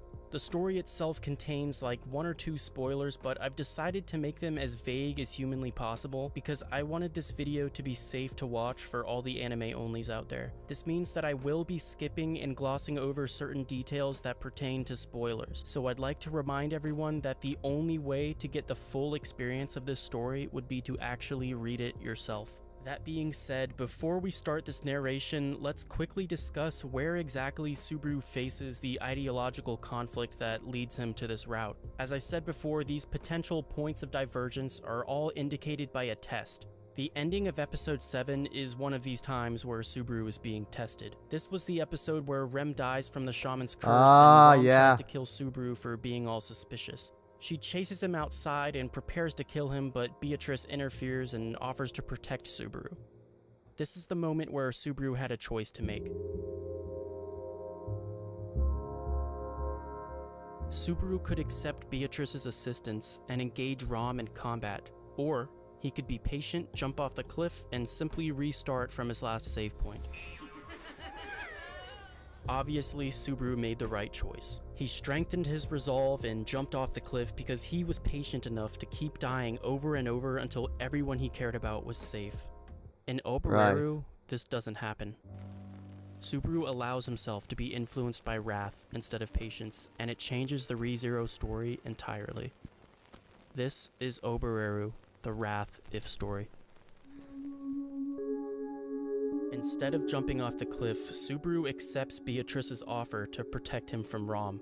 Subaru escapes into the forest, but eventually Rom catches up with him. The story begins with Subaru's body flailing around on the floor as Rom is choking him to death. Too weak to fight back, Subaru's just about ready to accept his death when suddenly Rom lets go of his neck. Coughing up blood, Subaru realizes that Rom has collapsed from exhaustion. You see, while she was chasing him through the forest, she got attacked by countless demon dogs along the way. The amount of wounds on her body would have normally killed her, but her hatred for Subaru was strong enough to keep her alive. Subaru notes that even with her body covered in cuts and gashes, Rom was still very beautiful, but that didn't matter right now. She was trying to kill him and she failed. Subaru had beaten her. Gazing down at her motionless body, Subaru picks up a large rock with both his hands and lifts it up into the air.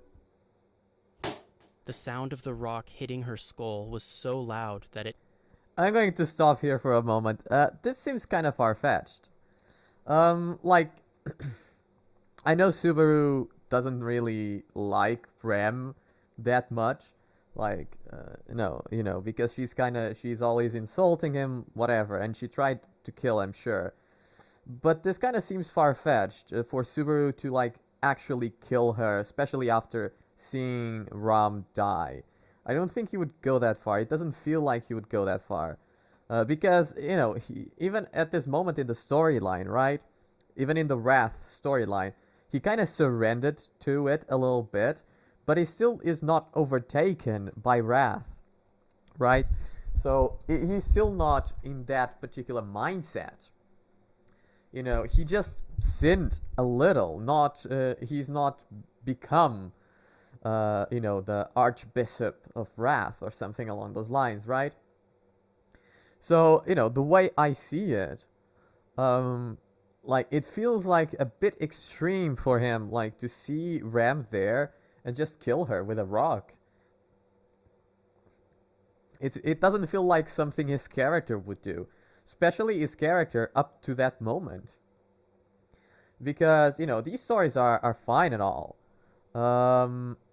These stories are fine and all, but, you know, there's always the issue, in my personal opinion, right?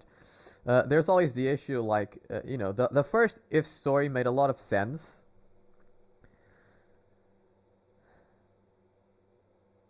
I know, I get that. Listen, I get that. I understand that, but I don't think he would go that far regardless. Like, we have to understand that, you know, in the first If story, right? In the first If story that happened, right? You know, Subaru was new to the world and he had to experience countless deaths. You know, countless deaths. Um, and that obviously messes with your mind a lot. But in this particular one, right, he overcame that first obstacle, right? So he was already kind of getting used to it.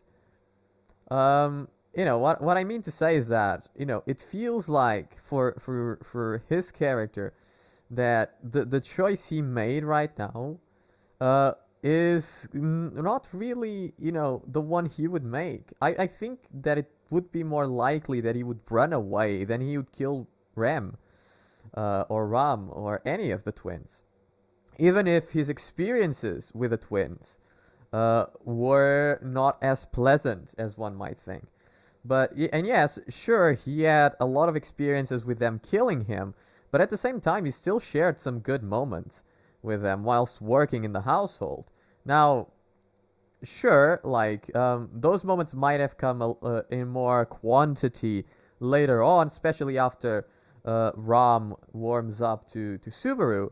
I'm not denying that necessarily, but, you know, it just feels odd. It just feels odd because he doesn't seem like the kind of character even up to that point. Like, he seems more of a coward, you know, character-like, than a guy who would just, you know, kill a helpless woman. Because, you know, at that particular moment, she's very hurt. She cannot defend herself. That's very, very bad. To kill someone in that way, that's horrible. You know, it just doesn't feel like the Subaru character up until that point would be like that. I think that the most likely situation would be that he would run away. So it kind of feels odd to start like the story with him killing Rem. But yeah, again, like, this is a personal opinion of mine, right? It's you know, this was written by the author, so he clearly thinks otherwise, right? Which is, you know, evidently the truth. So he knows the character way better than I do. So maybe I could be completely wrong when it comes to this character analysis of Subaru, because, you know, it's the author, you know.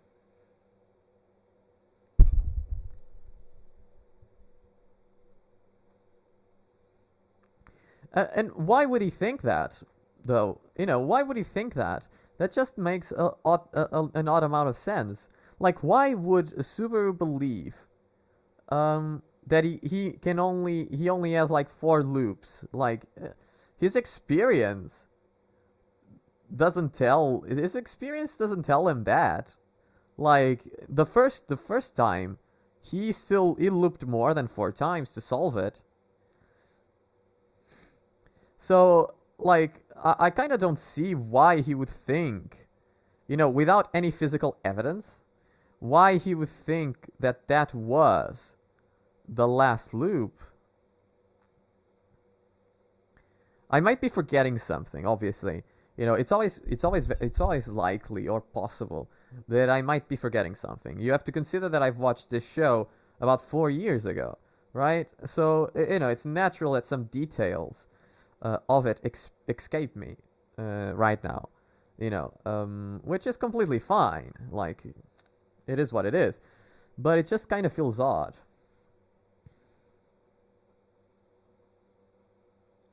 Because he only had 5 loops in the capital. But in the beginning, the first episodes, like the one against the girl, didn't he have more? Or am I mistaken? But still, even though the loops stopped when he solved the problem, when he stopped dying, there is no evidence that it was just 4. Right? I don't know. Like, that explanation, like, it feels to me like it has a lot of holes in it, you know? Again, Again, Mega Man, like, I might be misremembering something. I might be overthinking something. I might be forgetting something. But, like, I'm thinking about the explanation you're giving me, and, like, I'm trying to think about it, and like Subaru from a point of view, like you don't really know what this power he has is, right? He doesn't know how this power he has is, but what he knows is that, you know, in some place in history, right, when he dies, he returns to that particular place, kind of like a save point, right? So he knows that because he respawned a few times. So he knows that, and he knows that he has the opportunity to fix things until he dies, right? If he dies, he goes back to the original version, and then obviously, you know, he has to continue until he does what he feels is right. I don't know. I hope he died a total of 3 times, and the 4th one was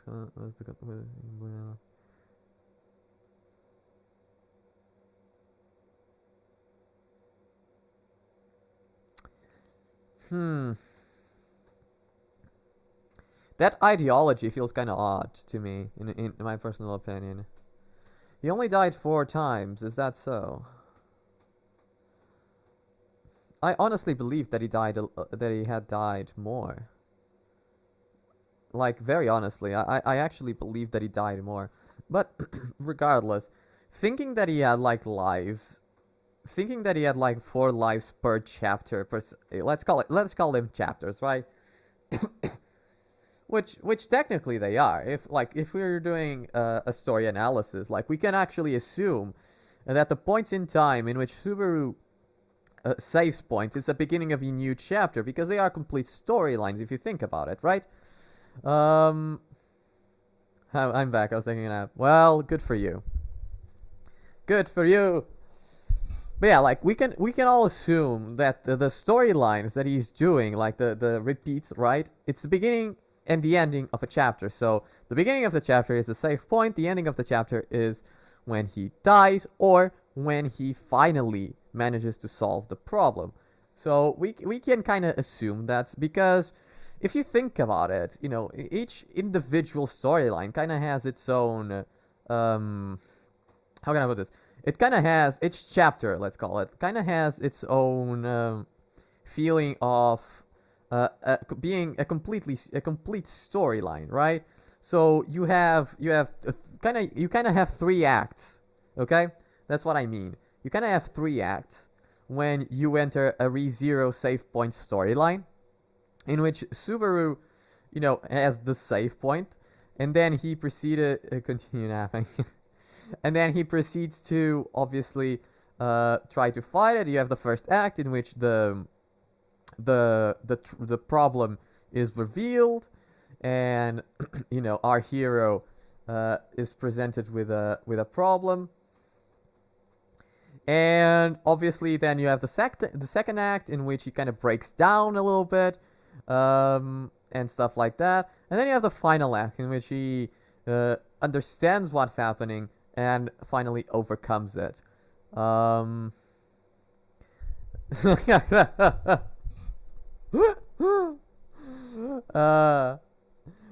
you know, these are kind of complete storylines. So if he was assuming that he had a certain amount of lives per story, he needs to have a reason to believe that, right? That's the problem. So I get that that this loop in particular proved him wrong, but his idea in the very beginning is flawed, right?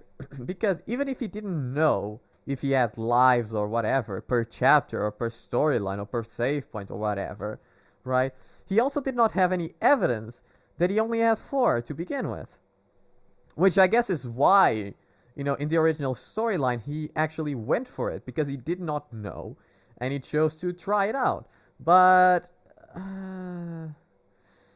I know he doesn't understand it. I'm not saying otherwise, but like it's not like he had any. It's not like. Do you understand what I'm saying? It's not like he had any reason as well to believe the same way. let me put it this way: the same way Subaru does not have a reason to know for sure if he had or doesn't have. If he what did I just say? If he has or doesn't have limited amount of lives per chapter, he also doesn't have a reason to believe that he has a limited amount of lives at the same time. You know, it's not something that he can clarify, obviously, because if you want to know if you have lives, right, you need to die until you lose all your lives. That's a fact. You know, he cannot know if he can die unless he actually dies for sure. Because the first time he died, he came back. The second time he died, he came back. The third time he died, he came back. There is nothing in this scenario, right, that can prove to him that he has a limited amount of lives. Of course, there's also nothing proving that he doesn't have a limited amount of times, right? But at the same time, he cannot make an assumption based on a short experiment, right? He doesn't have enough data to make a statement and assume that he can or cannot survive something like that and return to death, right, as he calls it. So again, the concept in it on itself seems flawed to begin with. But regardless of that, you know, even if he started running away and all that good stuff, and he got Beatrice's protection and all of that, it's still kind of odd that he would kill Rem, again, for the reasons that I explained, right? It feels to me that it's odd for Subaru to take that violent path, you know, when up until that point he chose not to. Because that's the problem that I have with this. You know, in the beginning, he was new to that world. He was still fresh. And he experienced 80-something, 1,000 or more deaths. You know, he experienced a lot of pain, a lot of suffering. And that's what made him become kind of distorted and kind of, you know, problematic in the head, right? So that... obviously, when he crosses that line, right? When he crosses that line, you know, I get it, right? You get why he decided to cross the line. You get why he decided to do that. In the first If story, in the way I see it, you know, in the first If story, it kind of makes sense, right? It kind of makes sense because, again, he endured terrible psychological torture due to the fact that he died a constant amount of times. But it feels to me that it's odd in this story in particular that he chooses violence instead of running away. Now, you know, it feels out of character. He chose up to that point not to pursue that path. You know, he died a couple of times, all that good stuff. So it feels kind of odd to me that in this particular story, he decides to choose to become violent suddenly out of nowhere. It seems out of character. It seems kind of rushed. This is the kind of development I would expect more later on, right? And it just feels kind of weird.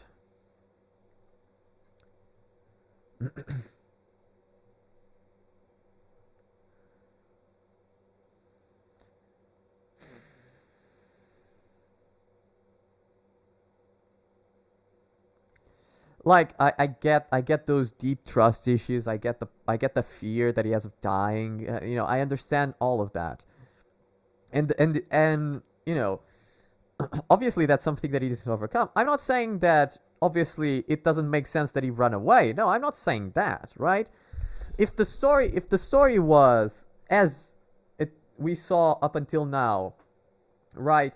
But the only difference being that in one story Subaru decides to change and decides to try and decides to experiment, and the other one he accepts Beatrice's help and then just runs away, and Ram finds him and tries to strike him, and then just sees on the ground and then runs away again. I would have been fine with that because that feels like it works with his character, right? But even as a survival instinct, right? Because what your argument right now, it feels to me like your argument is it's the survival instinct, right? He doesn't want to die, he doesn't want a permanent death, so he's so afraid of it, right, that he decides to, you know, fuck it. Like, I'm just going to kill the problem so that I don't have to fear being killed by her. That way I won't have a permanent death. But then again, it just doesn't feel like that's what his character would do. Even if he had trust issues, even if he was terrified of dying, I just feel like he would take the easy way out, because I don't think he would have the guts to kill her.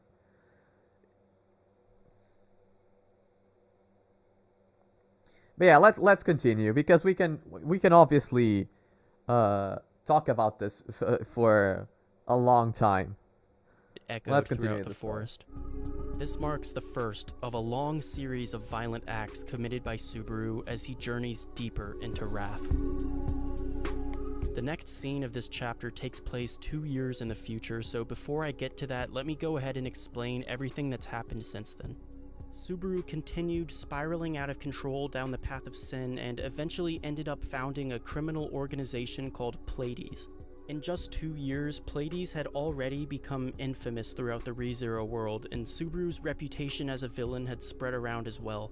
Working for Subaru's organization are a number of successful mercenaries, as well as 2 of the strongest characters in all of ReZero. Subaru typically keeps those 2 close at his side for protection, cause on his own he's still pretty weak, but as their boss he's ordered them to murder countless victims, often without reason. They currently reside at the Paradis headquarters, which is a large castle called Pandemonium. Most of Subaru's days are spent in Pandemonium's reception hall, sitting atop a luxurious throne, but occasionally he would leave Pandemonium if he had some business to take care of elsewhere. The next scene in Obereru takes place at the This also feels kind of odd, the fact that he manages to create like a crime syndicate. He doesn't have power, he doesn't have money. He's not really that strong. He doesn't know magic. So, you know, hi something. So, you know, you know what I'm saying? It kind of feels odd that people would decide to follow him willingly.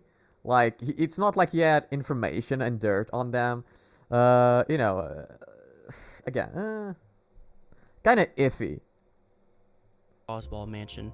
Because Roswell no longer had Rom and Rem, he ended up hiring someone named Frederica. Frederica was briefly shown in season 1 for about half a second, so if you don't know who yes, Frederica half a is, second, she's a baby! human who used to be another one of Roswell's maids back in the day. Anyway, Frederica was rehired as a maid to make up for the loss of Rom and Rem, but despite that, the mansion was never really the same since the day of their passing. Rom and Rem were extremely important to Roswell. Rom in particular was very special to him. Without her, Roswell himself was incomplete. He felt as if his own life had lost all purpose. Many times Frederica tried to cheer him up, but nothing could penetrate Roswell's force field of despair. Puck, on the other hand, was more angry than he was depressed. He believed that the mansion was no longer a safe environment for Amelia, and he was upset with Roswell for allowing that to happen. Puck is currently arguing with Frederica in the hallway, and he starts to badmouth Roswell. This offends Frederica greatly. Sure, like time to Return to Death does that, but still, it's kind of odd. Like, why would characters so powerful? Imagine that he says like stuff like, "I have this dirt on you" and whatever. They would just kill him, right? I don't see these types of characters. Like, he doesn't have any power. He doesn't have. I don't know. It feels kind of iffy. Like, if we got a better explanation as to how he managed to create the syndicate and how he rose to power, maybe I would accept it. But the fact that it's just said like he just created a syndicate. He just named the syndicate, and it just so happens that 2 of the most powerful characters in all of ReZero are by his side and are his personal lapdogs. You know, I don't know. It just feels kind of, you know, all the pieces for him to become evil seem to suddenly align just because he made that one choice. It doesn't feel realistic, you know. It doesn't feel very realistic in the way that it's being described, you know? It feels like it's more of a deus ex machina of conventions. That instead of like writing the story of his uprising, right? And showing us how the character that we know could have been so different. And how he would have achieved that. Being that character. You know, the changes in personality that would have happened. You have like that you need to show, because you need to show the changes in personality. You can just say that he changed. You need to show us that he changed. You need to show us how he changed, why he changed, right? And show we have the beginning, the incident that begins it all, you know, by having him crush and kill Ram, right? We have that initial incident that makes the whole thing begin, but we don't see the middle story. We see the beginning and the end, and we can't really fill the blanks because the character that we know is so much different than this character. And because there's no way for us to really understand and know for sure how this character changed throughout those 2 years, and how and what type of strategy he applied to become such a mastermind and such a powerful man, it just feels kind of odd.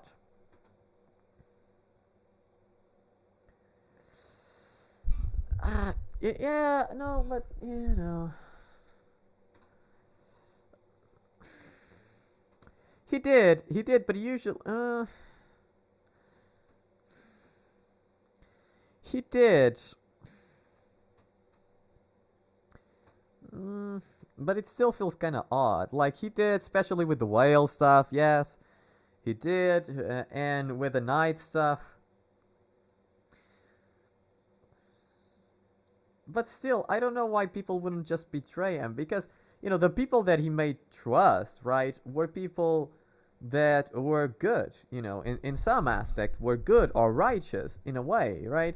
Those people, you know, they probably, especially the knights, when the knights join him, and people that are experts in combat in that world, they probably can sense like some hostility and some of the bloodlust, you know. So they probably felt like he was being genuine, even if he could not explain how he got that information. They probably kind of could feel that he was genuine.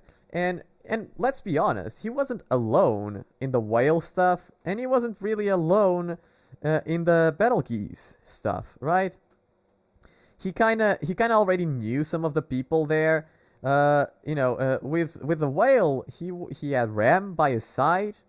Ram, I don't know if she's known to be Roswald's maid or something. I don't know. I don't remember if the people in particular knew that Ram was Roswald's maid and stuff like that. But if they did, that would probably give Subaru some credibility, right? Because we're talking about you know, a maid of Roswald, which you know, he's a known name in that world, right? So, you know, there's probably some reason that's why they believe them. And with the knights, but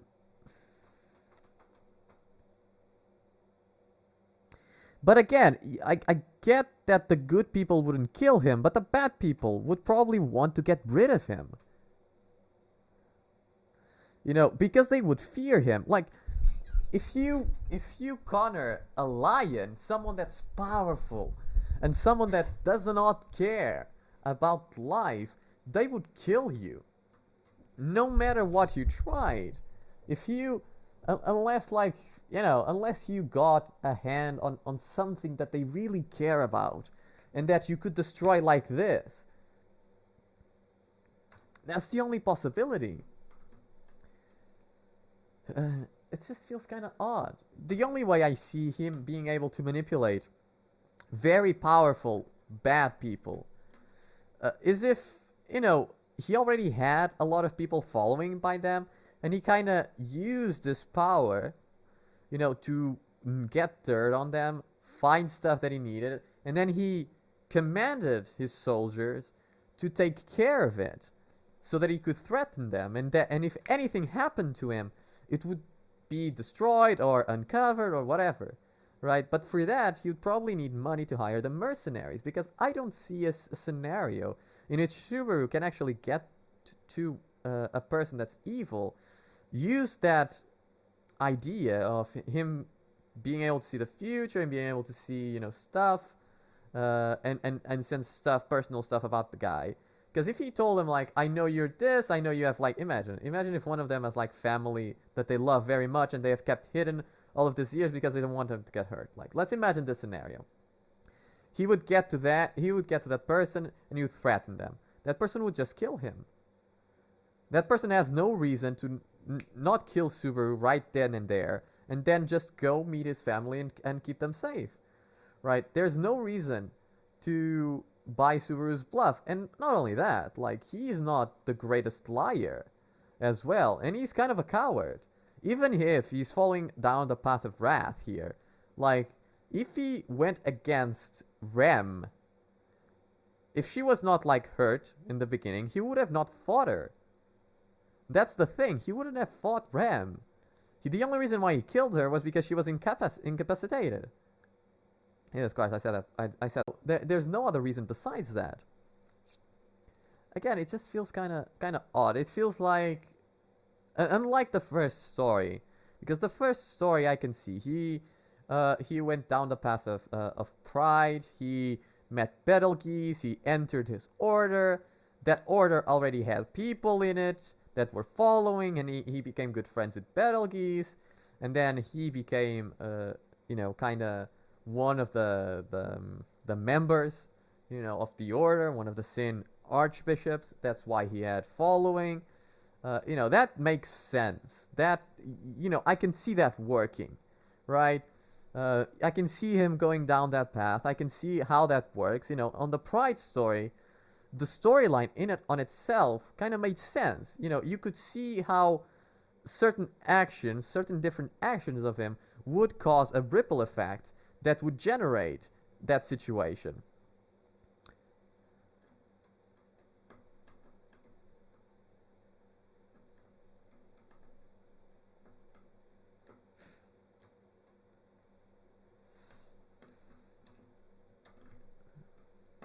I don't know. Maybe.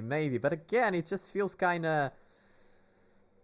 it feels like there's a lot of information in this story, unlike the first one, in which I can understand how it would all work, because, manipulating one person is one thing. Manipulating an entire army of people, and in 2 years, gaining an entire organization, it's just incredible.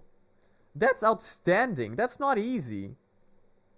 It's not easy to just go to people and being able to manipulate. And sure, he has infinite amount of return to deaths, but he doesn't know that.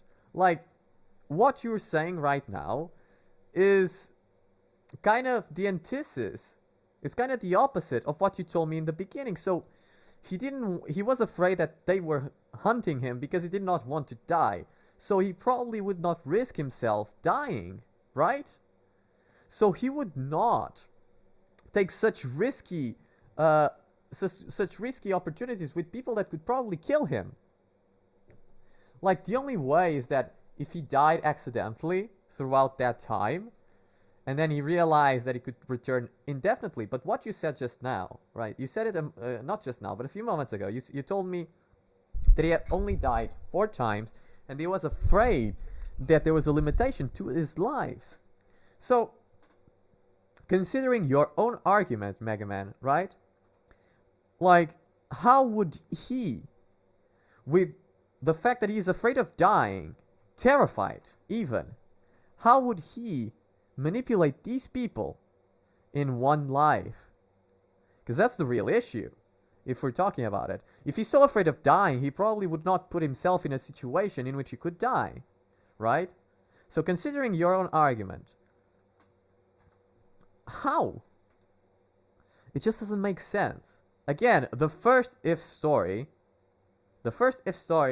in my opinion, was great, was fine. It was great. It explained, it had enough explanation for the stuff.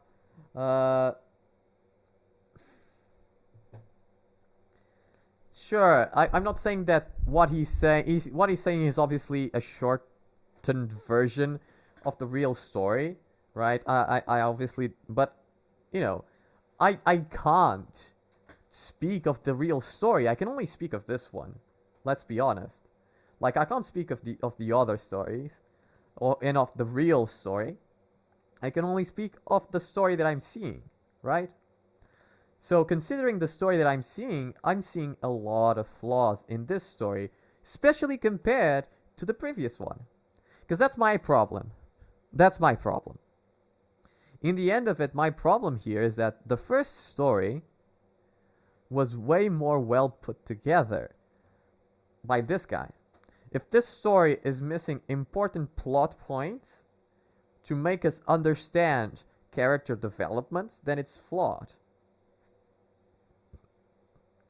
In it on itself, it's flawed. Like, whether you want to admit it or not, it's flawed. It has the flaw that it does not explain enough for you, the viewer, the person spectating, to understand the different changes that he goes through to become the Archbishop of Wrath, to become the Sin of Wrath incarnate, right? You need the explanation for it. You need to understand why he went that far, why all of it happened, how all of it happened. You need to. In order for it to be good, you have to. You have to understand it. You know, I can't be here watching something and asking myself, how did that happen? How did he manage that? And sure, theorizing can be fun. A lot of situations and a lot of shows end up doing something to theorize about, but it's usually not something as big as that. Right? And if he's trying to avoid spoilers, that's great. That's great of him. It's noble of him, even. But unfortunately, like, avoiding spoilers comes to a price. If he's shortening important information to avoid spoilers, then he shouldn't. He should just warn people that there are spoilers, and if they want to hear it, they hear it. If they don't, they don't. That's as simple as that. But again, it just doesn't make sense considering Subaru's character. Like, unless he died in those 2 years to understand that he could return indefinitely, right? Considering exactly your own point, Mega Man, it just doesn't make sense that he would risk it. It feels too risky.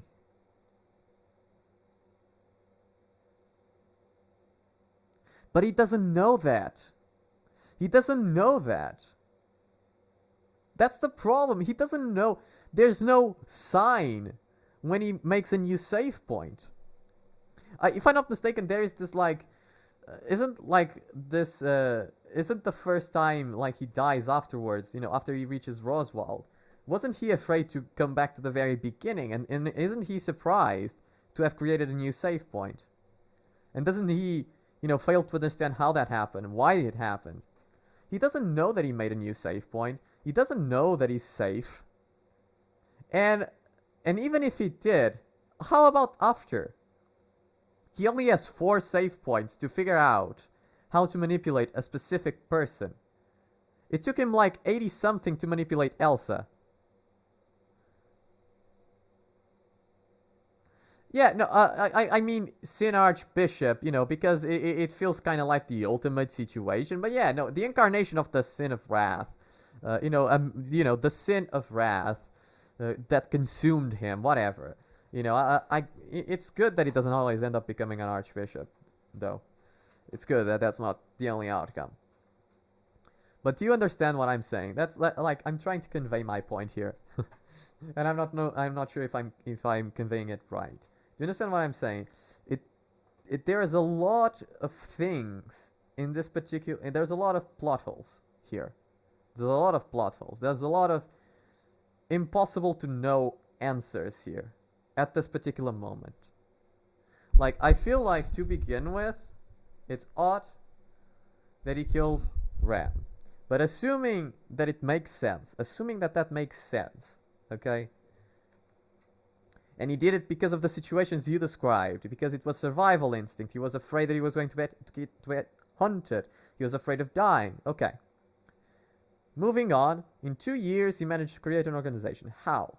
He was afraid of dying, and he had no idea, he has no way of knowing that he created a new save point. But let's imagine for a moment that he actually did find a way to know, or did manage to understand that he created a new save point. Okay, that's fine. If he knows that he created a new save point, he believes that he has only 4 attempts at life until the next save point. So how would he, in 4 save points, manipulate enough people constantly and create constant new save points for him to, in 2 years, become such a powerful man. Again, it's just, there's a lot in here that does not make sense and doesn't really work. Unlike the Pride story. Like, I keep comparing it to the Pride story because it's the only other if story that I've seen so far, right? And the Pride story was way well put together. Everything that happened made way more sense, right? In the situation where he doesn't ask because he's kind of prideful, okay, that's fine. It could happen. He doesn't know that someone there that could help him, you know, and he kind of thinks that he's this anime protagonist, which makes sense because he's probably, you know, in our world there's a lot of isekai material, and in his world as well, right? So he probably believes that he has like some busted power, and then when he realizes it doesn't, it's too late, right? Okay, so that's fine, it makes sense, and then the progression afterwards, it makes sense, and I can see how everything works to him becoming the Sin Archbishop of Pride. And even though, again, the only thing that I don't really understand and like is the obsession with Emilia, but fine, whatever, he's obsessed with this girl, probably because of a connection to Stella, and in his psychological and physical connection to Stella, right? It's probably because of that. Okay, whatever. We can kind of assume, but that's the only thing that we assume. The rest of it works in a chronological order. You can kind of understand how it worked. In here, however, at least up until now, that doesn't seem to be the case. It kind of doesn't work. Let's continue. Oh, I did wrong. Because Sorry. as a maid, she can't allow someone to insult the owner of the mansion. So in response, Frederica decides to get aggressive with Puck.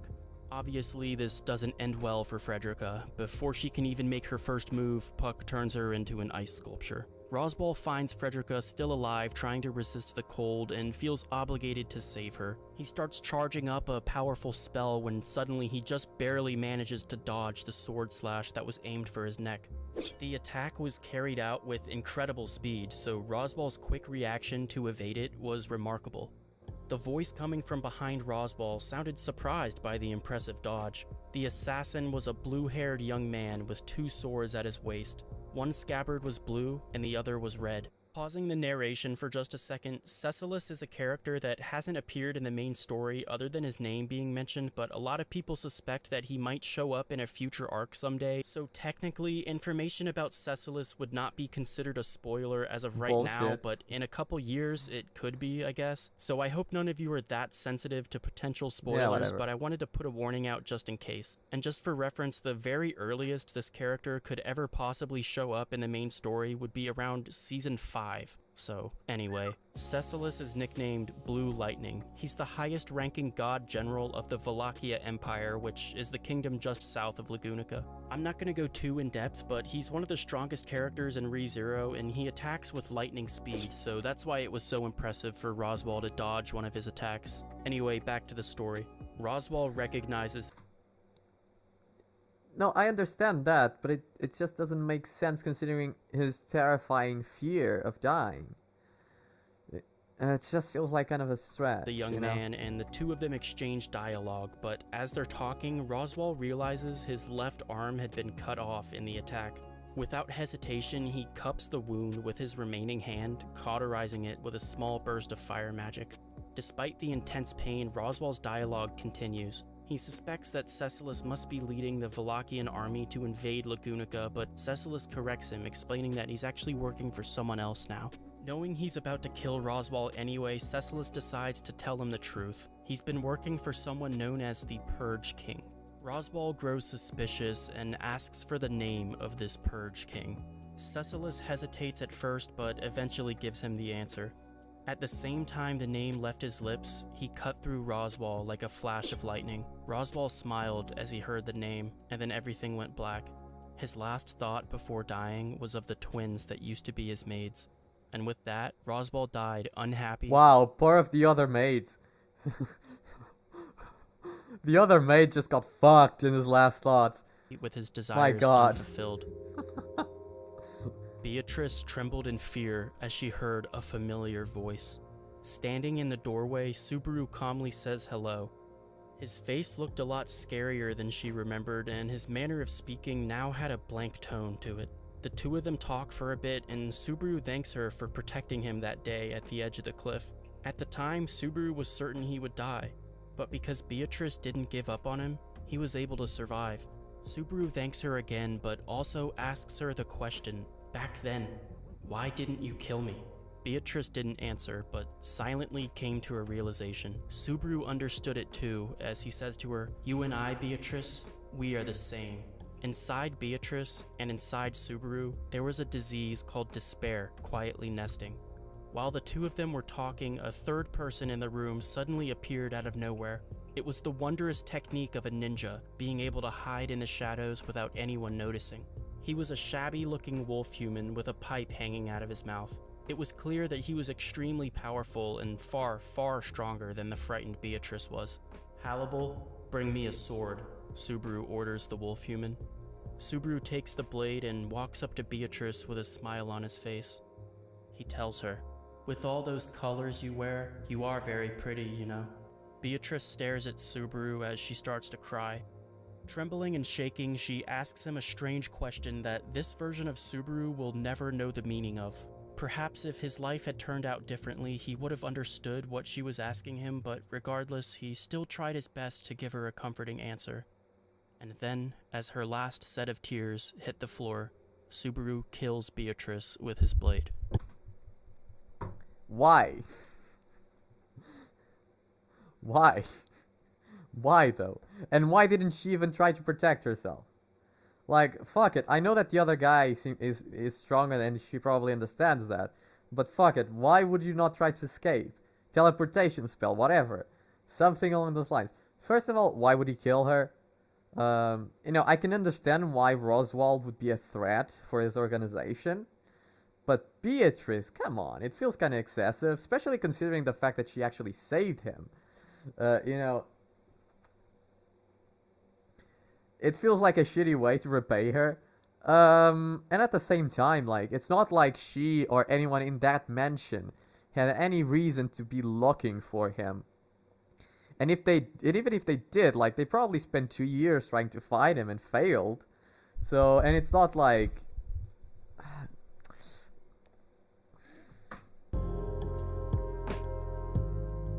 Feels kind of bullshit again. So for anyone who didn't understand what just happened, the Roswell mansion was no longer a safe environment for Amelia to stay in, so Puck and Subaru formed a plan to kill everyone in the mansion and then bring Amelia back to Subaru's castle. Okay. The two new characters, Cecilis and Hannibal, are Subaru's... Yeah, and you know what? I can see that happening, actually. I can see Puck actually signing with Subaru. Even though Puck has a sense of responsibility, he has a very good sense of responsibility towards Amelia. I don't know why Puck would want to kill everyone in the house, though. I know he can be somewhat violent, but I just don't see, especially Beatrice.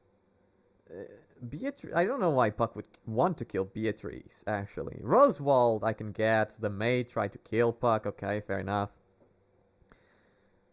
But why would he actually decide to do something like that, especially considering the fact that it would lead to Emilia's capture? So Emilia would get captured, but why using the word capture in particular? It just doesn't make sense. Capture seems like a very strong word to use here. So Puck would probably tell Emilia to go with Subaru. If they formed an alliance, right, Puck would probably say to Emilia, okay, we are going with Subaru because he has offered us protection, right, and I trust that he can protect you. And I don't think that this household can keep you safe. And they would just sneak out. It would be way more simple than just to make such a mess. I'm trying to think why Puck would, admittedly, side with Subaru in this situation, especially because Emilia would not be happy. She wouldn't be happy about the situation at all. And she would be angry at Puck if he actually sided with Subaru, who killed Roswald, Emilia and Beatrice and the other maid. And if she learned that Puck was siding with Subaru, She would just hate Puck as well for that. And Puck wouldn't do something that would make Emilia so angry at him. Even if it was for a protection.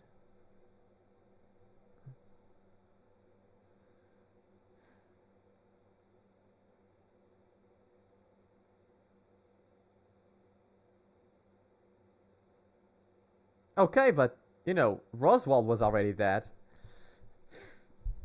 There's no point in killing Beatrice. The mansion was already broken into. They could probably, considering how powerful the two characters are, right? The wolf guy could probably just kidnap Emilia himself and be done with it.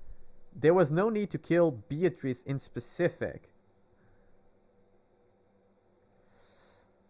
So this is a story called ReZero. It's the story of a dude, Catherine, that when he dies, he goes back to a particular save point in time.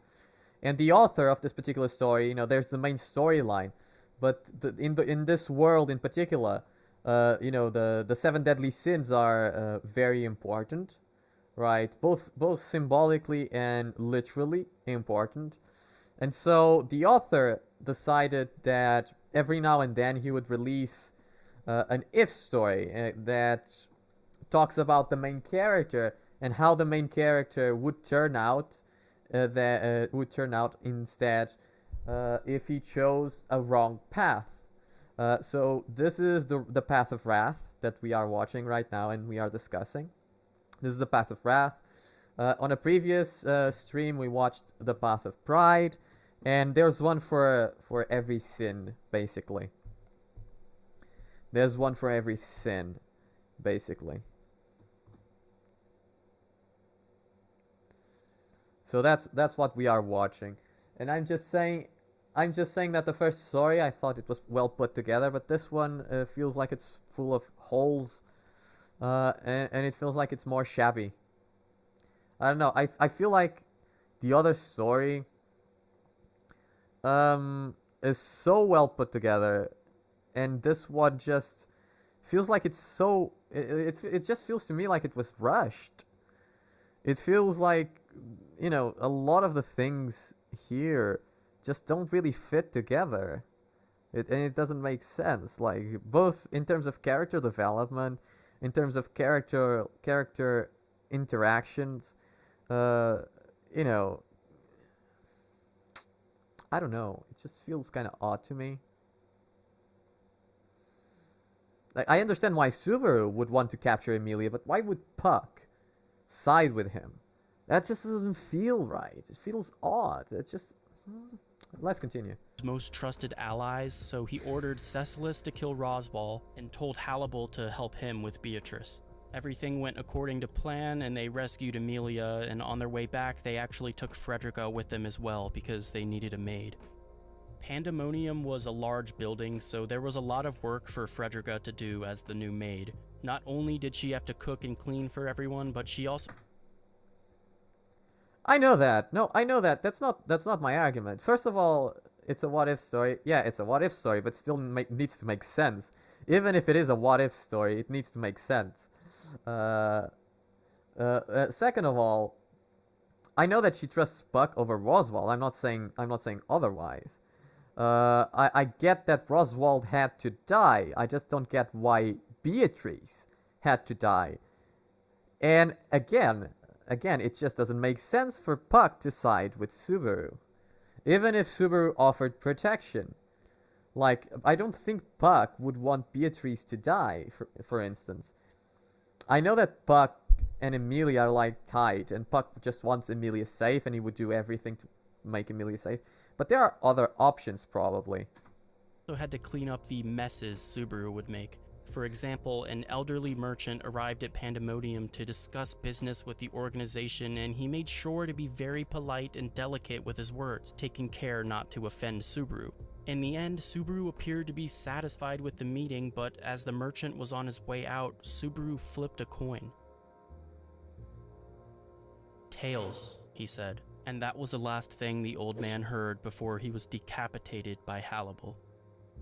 Frederica was disgusted by Subaru's actions, and she vocalized her frustration as she disposed of the man's corpse, but Subaru wasn't happy with Frederica's disrespect. So later that night, when she brought him his dinner, he flipped another coin as she was leaving. "Heads," he said. "Don't worry, Frederica. Your family is safe for now." Frederica left the room with tears in her eyes, wondering why her life had ended up like this. Subaru's behavior eventually led to his nickname, the Purge King. The Purge King truly was the physical embodiment of fear itself. Just being in the same room as him was enough to make someone physically sick. Oftentimes, he would let a person's fate be decided by the result of a coin flip. Heads they live, tails they die. The slightest annoyance, even by one of his own men, would sometimes be a death sentence. Even his most trusted allies, Hannibal and Cecilus, would occasionally have their lives threatened. In the deepest part of the building, there was a heavily guarded room that housed Amelia, whom everyone referred to as the Princess. Amelia wasn't allowed to leave the room, and she had no visitors other than when Subaru...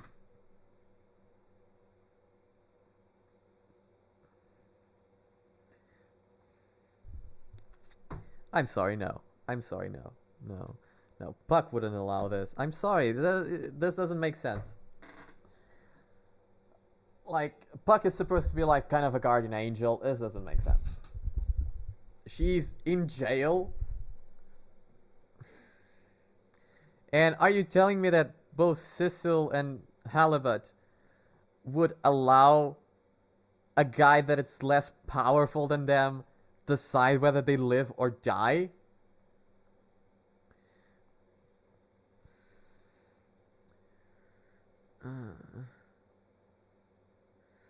Yeah, no, obviously the wrath can give him, obviously the wrath might give him some sense of, I can do this, right? Some courage.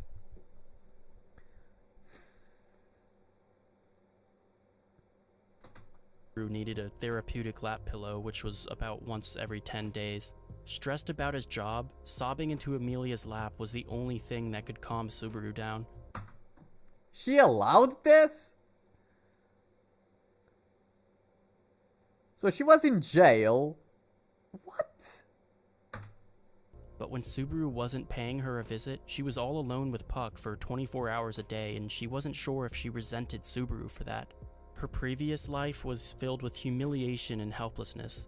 She dropped out of the royal selection after Ram and Rem died and abandoned her dream of creating a world without discrimination. Amelia had become depressed living at the Roswell mansion, until Subaru rescued her and brought her back to live with him at Pandemonium. Now, she spends her life... That doesn't fit her character. I get that she became depressed. But it doesn't fit her character. You know, in Roswell's house, she might have felt depressed and lonely, but in Subaru's place, she feels depressed and lonely as well. She is in between bars. She spends most of her days with just Puck, without being able to leave, without being able to do anything. That's not a place that would incite that's bullshit. I'm sorry. No, she can't be happy there, and Puck cannot be glad that he did that to her. I'm sorry, that's not possible. That's not possible. And if Puck actually sees that as a fact, then he's terrible. Then he's a terrible protector. And he should probably quit his job. Because that's not protection. You don't protect someone by putting them on a cage. That's just ridiculous ideology. That's a ridiculous ideology.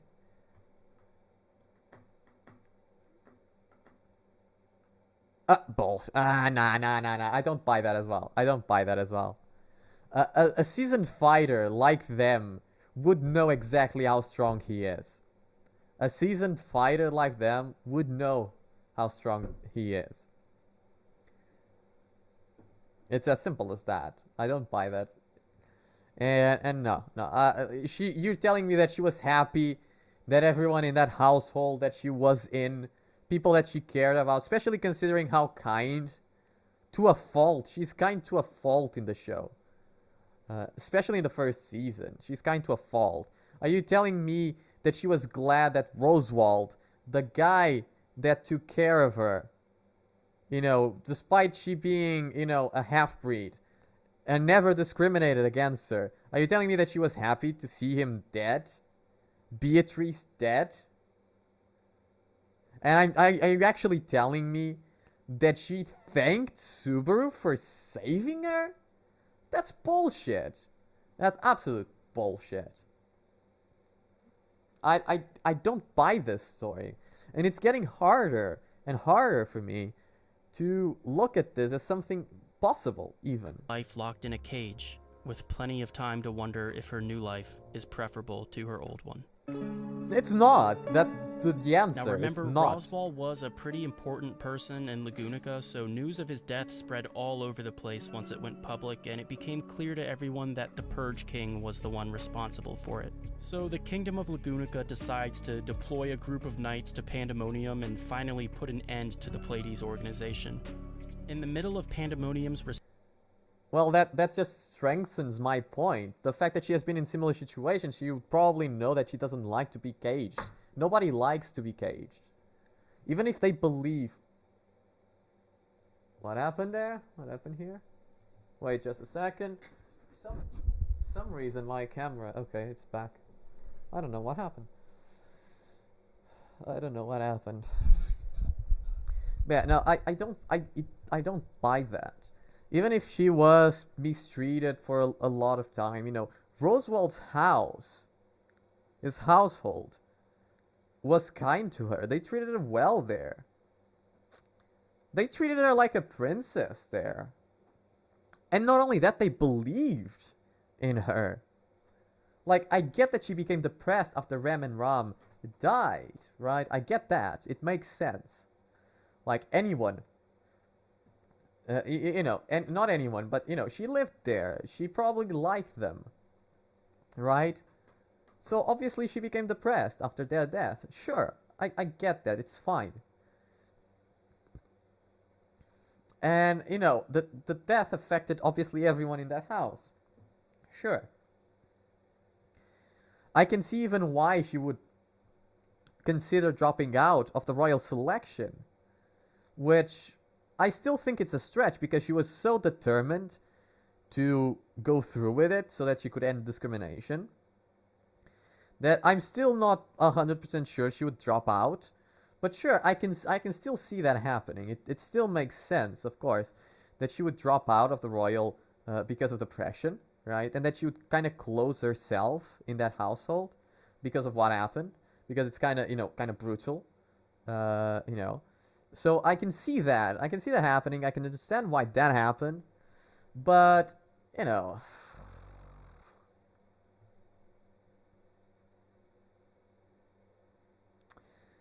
Is Roswald really manipulating her?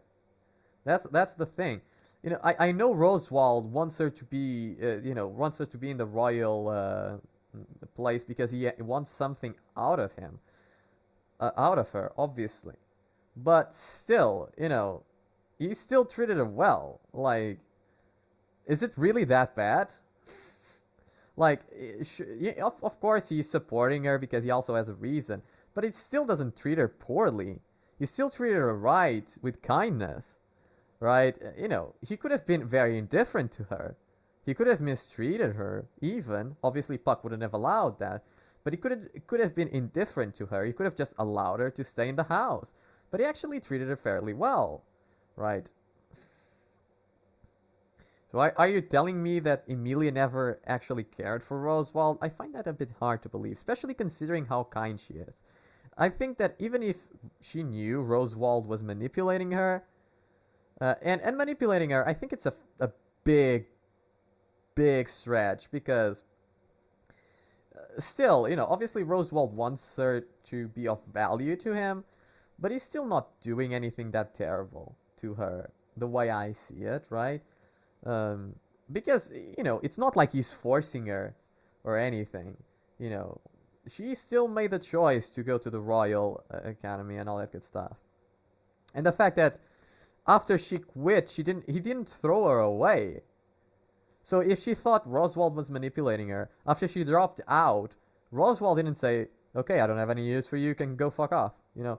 He didn't say that. Just not really. I'm going to be very honest. I'm going to be very honest. That doesn't feel that doesn't feel right. That doesn't feel right.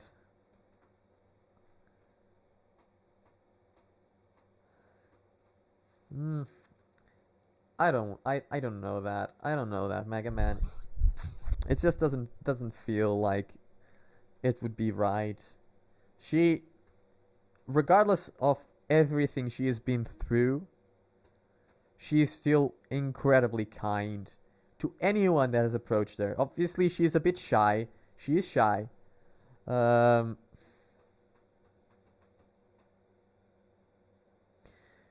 Fair enough, fair enough. I'm not saying otherwise. Like, it's obvious that Roswald wants something out of her and is trying to get advantage out of her.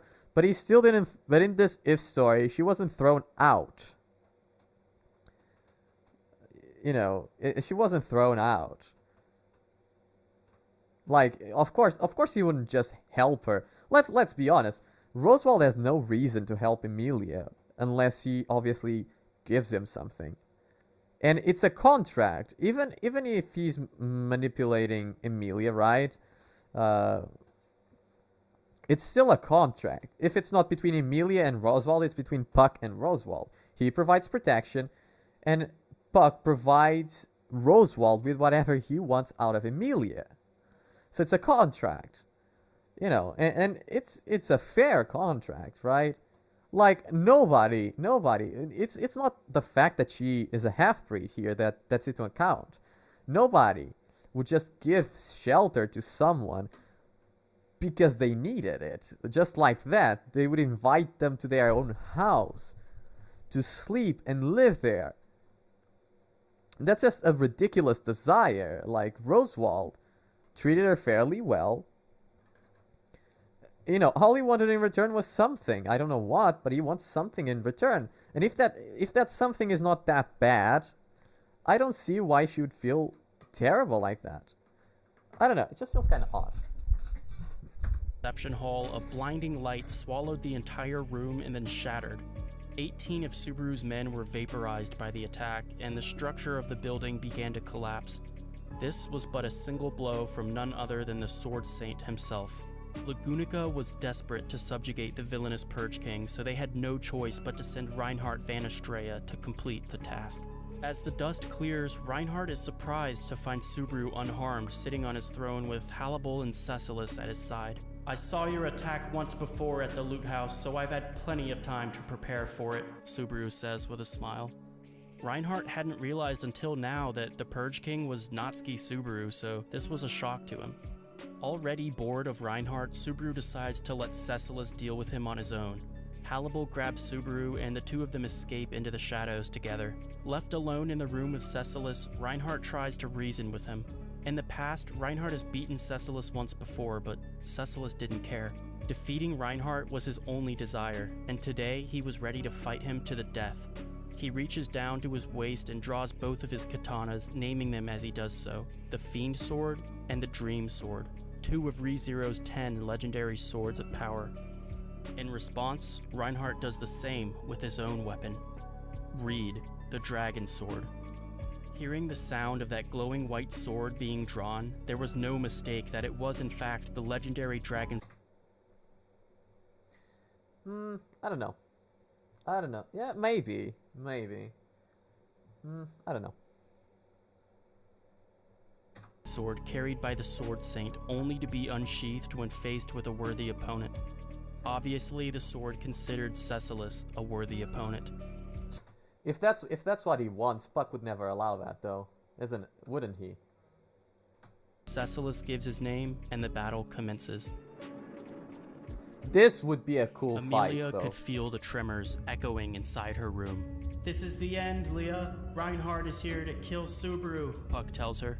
The earthquakes from the epic battle had broken Emilia's door, allowing her to leave her room for the first time ever. She desperately runs through the castle searching for Subaru, but after a while she doesn't like him. Fuck off. Telling me that she likes Reinhardt him. instead.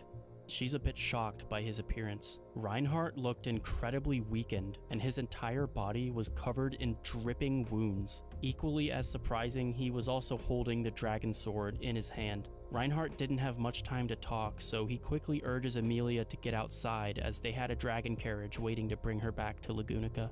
But Emilia didn't want to leave.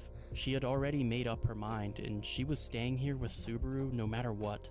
Still, Reinhardt begs her to leave the building immediately when suddenly a sword of ice pierces clean through his abdomen, making him cough up blood and fall to his knees. Both Reinhardt and Emilia were shocked at what just occurred. Reinhardt was supposed to have divine protections that should have blocked the attack, but because Emilia did it unconsciously, Reinhardt's blessings now Emilia is killing people as well, even if it's unconsciously. couldn't detect it. Yes, Emilia unconsciously created an ice sword and stuck it through Reinhardt. Realizing this, Emilia started to understand. It was because Reinhardt's existence was a threat to Subaru, so Now she is obsessed with him. stabbing Reinhardt was her unconscious mind attempting to protect Subaru. "Please, Reinhardt, leave Subaru alone," Emilia says, to which Reinhardt replies, "That is not possible." Realizing she has no choice but to fight the Sword Saint, Emilia calls for Puck to help her out.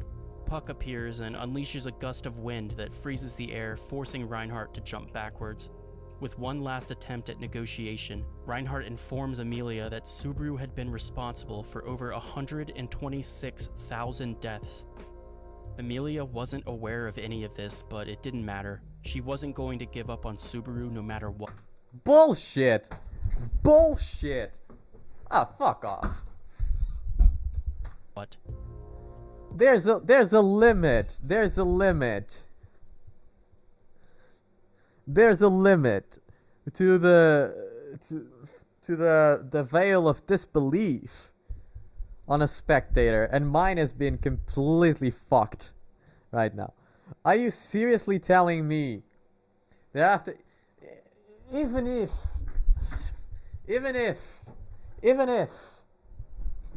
everything that happened up until now made sense, even if, are you telling me that after hearing that he killed over 100,000 people, that she would stand by his side? I call absolute bullshit. That's not the Emilia I know. That's a different character in her body. That's not the same character.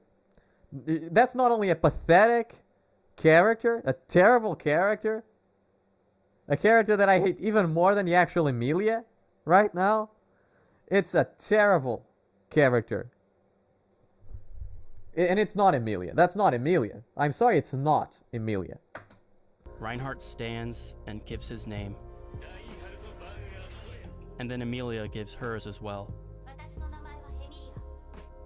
The Witch of Glaciation, the Beast of the Apocalypse, and the Sword Saint began their battle, and the uppermost floor of Pandemonium was destroyed by a white shockwave. As Subaru runs through the collapsing mansion, he's attacked by Frederica, but Hannibal shoves her against the wall with such force that it breaks her arm. Subaru decides to spare her life, and he dismisses Hannibal as well. It was clear that the Pleiades organization was ending before his eyes, so Subaru encourages Hannibal to leave the castle and continue his life somewhere else. Subaru thanks him and says goodbye, and then continues through the mansion on his own. Suddenly, he hears Emilia's voice, which confuses him as she was supposed to be locked in her room on the opposite side of the building. At this point, it's unclear what happened with Puck and Reinhardt, but Emilia is still alive with minimal injuries. She runs up and hugs Subaru and begs him to run away with her. She explains that she did resent him at first for what he did to her, but it didn't matter anymore. Even after she learned of all the evil acts he committed as the Purge King, Emilia had forgiven him for all of it. And something about that made Subaru distrust her. How could anyone forgive him for all of the horrible things he's done? It's impossible, he thought. Subaru shoves her across but still. the hallway and calls her a liar. All his other thoughts disappeared, and everything in his This head makes was sense. suddenly This makes replaced with sense. fear. As Subaru watches in horror, Emilia's color slowly fades to gray. he starts to scream in agony as Amelia's silver hair and amethyst eyes turn to black and white. So this was a detail I chose not to include in the summary until now, but basically at some point early on in the story, Subaru lost the ability to see color. Everything was black and white except for a few people. Remember what he says to Beatrice before he kills her? "With all those colors you wear, you are very pretty, you know." Beatrice was one of the only things left in the world that still had color for Subaru. He probably wouldn't kill her because of that. That was black and white, he considered a lie. Even Hannibal and Cecilus were black and white. Reinhardt he expected to at least have a hint of color, but no, he was black and white as well. They were all fake to Subaru. The only people that still had their color were Beatrice and Amelia. Subaru killed Beatrice, and now Amelia had just lost her color. So now the entire world was black and white for Subaru. Well, almost the entire world. There was one person that still had their color. Stella? One last opportunity for Subaru to see something other than black and white. One last thing Subaru could trust. So Subaru leaves Amelia behind and starts running through the building. He was running to the one person he could still trust, the only person he had left. It felt like he was drowning, and they were the only thing he could grab onto. Subaru finally reaches his personal office. This room was just about as heavily guarded as Amelia's room, and that was because it contained something just as important. The office had a secret room attached. Behind the bookshelf, there was a door that could only be opened by Subaru. He slowly presses it open. Behind the door rings the sound of chains connected to the wall. Then he saw it. Her eyes were the color of blood.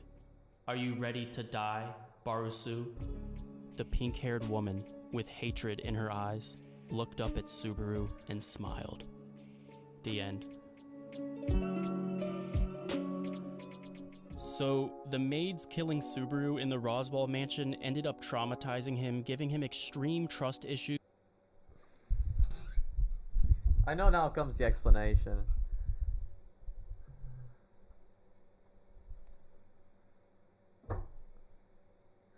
Let's hear it. That basically ruined his life. He Let's became a monster who the entire world was scared of, but deep down, Subaru was the one who was actually scared. He'd have panic attacks and would often self-harm to calm himself down. Subaru's trust issues eventually led to his vision being limited to black and white. The few people he trusted would retain their color, but eventually, Rom was the only one left. All she had was hatred for Subaru, but in the end, that very hatred was the only thing Subaru could trust. And remember, this was all the result of Subaru not wanting to jump off the cliff and simply restart the loop. Patience is a virtue, and if Subaru had understood that, then he would have been able to save Rom and Rem, and more importantly, himself. Anyway, there's a lot of information we got from this story, so I'm gonna start with Cecilus and Hannibal, two of the strongest characters in ReZero who... Okay, this doesn't really matter right now, does it? Yeah, no, nah, bruh, nah. I'm sorry, no, I'm sorry. The idea is interesting, obviously. I like the if stories. I like the idea behind the if stories. I just think that this particular one is particularly bad. I think it's poorly done. I'm sorry, Mega Man. I really am sorry. Like, I know you want me to like these types of stuff, and I know you showed me this because you probably like it. And you obviously were very adamant trying to defend and counterpoint me. But unfortunately, like, it just feels like it's so flawed from a storytelling point of view.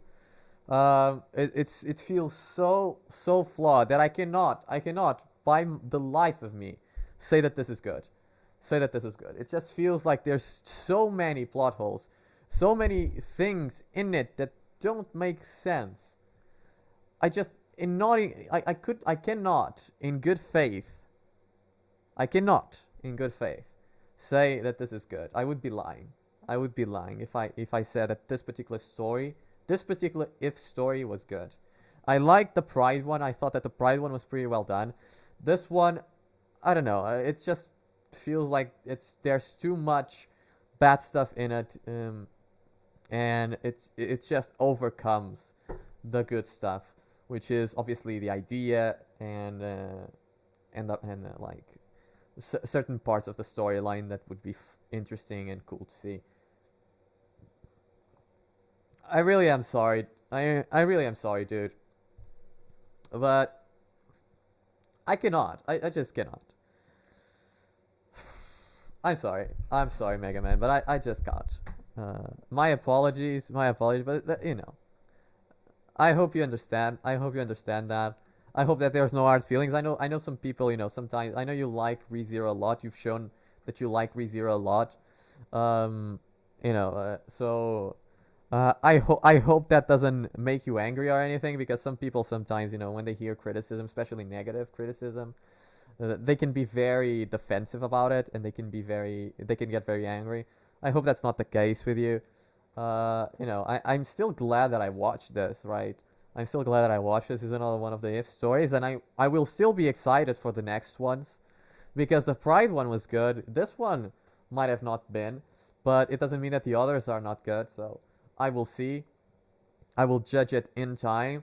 But this one in particular just feels like there's too much in it that I just did not enjoy. I hope you understand that.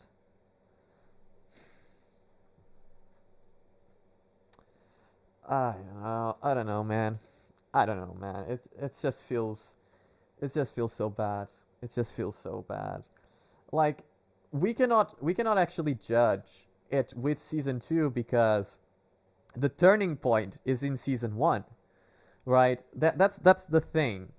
That's the thing. We can't judge this story with elements of season 2 because those elements are very different in this story than they probably are in season 2. So unfortunately, we cannot use the season 2 as a good source of explanation for some of the events in this, because again, it's very different. It might, but again, I only would need to watch it until the point of until the turning point, because it only matters, like the story itself only matters up until the point where it differs. It only matters up until that point. So what? By episode what? 10? No, even less. I would have probably seen this, which is very early on. So I don't think a lot would change in my assessment, very honestly. I don't think a lot would change. But in general, I think unfortunately this particular story was poorly written. You know, obviously I mean no offense to anyone, nor to the author of this storyline. You know, it is what it is. But obviously, you know, I just cannot, for the life of me, say that this is good. I can't. Like, yeah. Well, it's about time that I end this. Today we actually did just one reaction, but it was indeed a big video. It was a big video, and there was a lot of stuff to talk about from a cinematic point of view, which obviously is why, you know, it took a lot of time to watch this through until the very end. Again, it's still an interesting story. It's still an If story. It's still an interesting story. It's still something to check out if you like ReZero. For sure. I just think that there are a lot of problems from a storytelling point of view in this particular one that make it that it's not good. But besides any of that, I'm still glad I watched it, and I will be back obviously for the other ones, and I will gladly do it. But yeah, that's about it, people. Thank you so much for coming to the stream. I really appreciate it every time anyone comes to the stream and all that good stuff. Yeah, but it doesn't matter. It doesn't matter Mega Man, listen, I'll explain to you why it doesn't matter.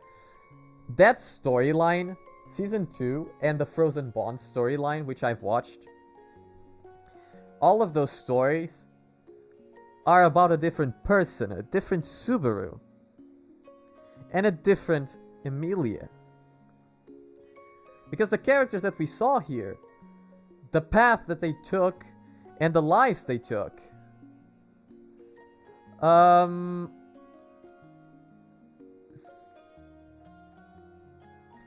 and we'll check it out eventually. But again, the paths they took and the story that happened is different. The paths diverged significantly, right? So it just doesn't make sense to utilize Season 2, because the events of Season 2 are eons apart. You know, they are very, very different from each other. And that's why it doesn't work. The only thing you can use in the storyline to explain it... For real? Yeah, no, I can see here it's the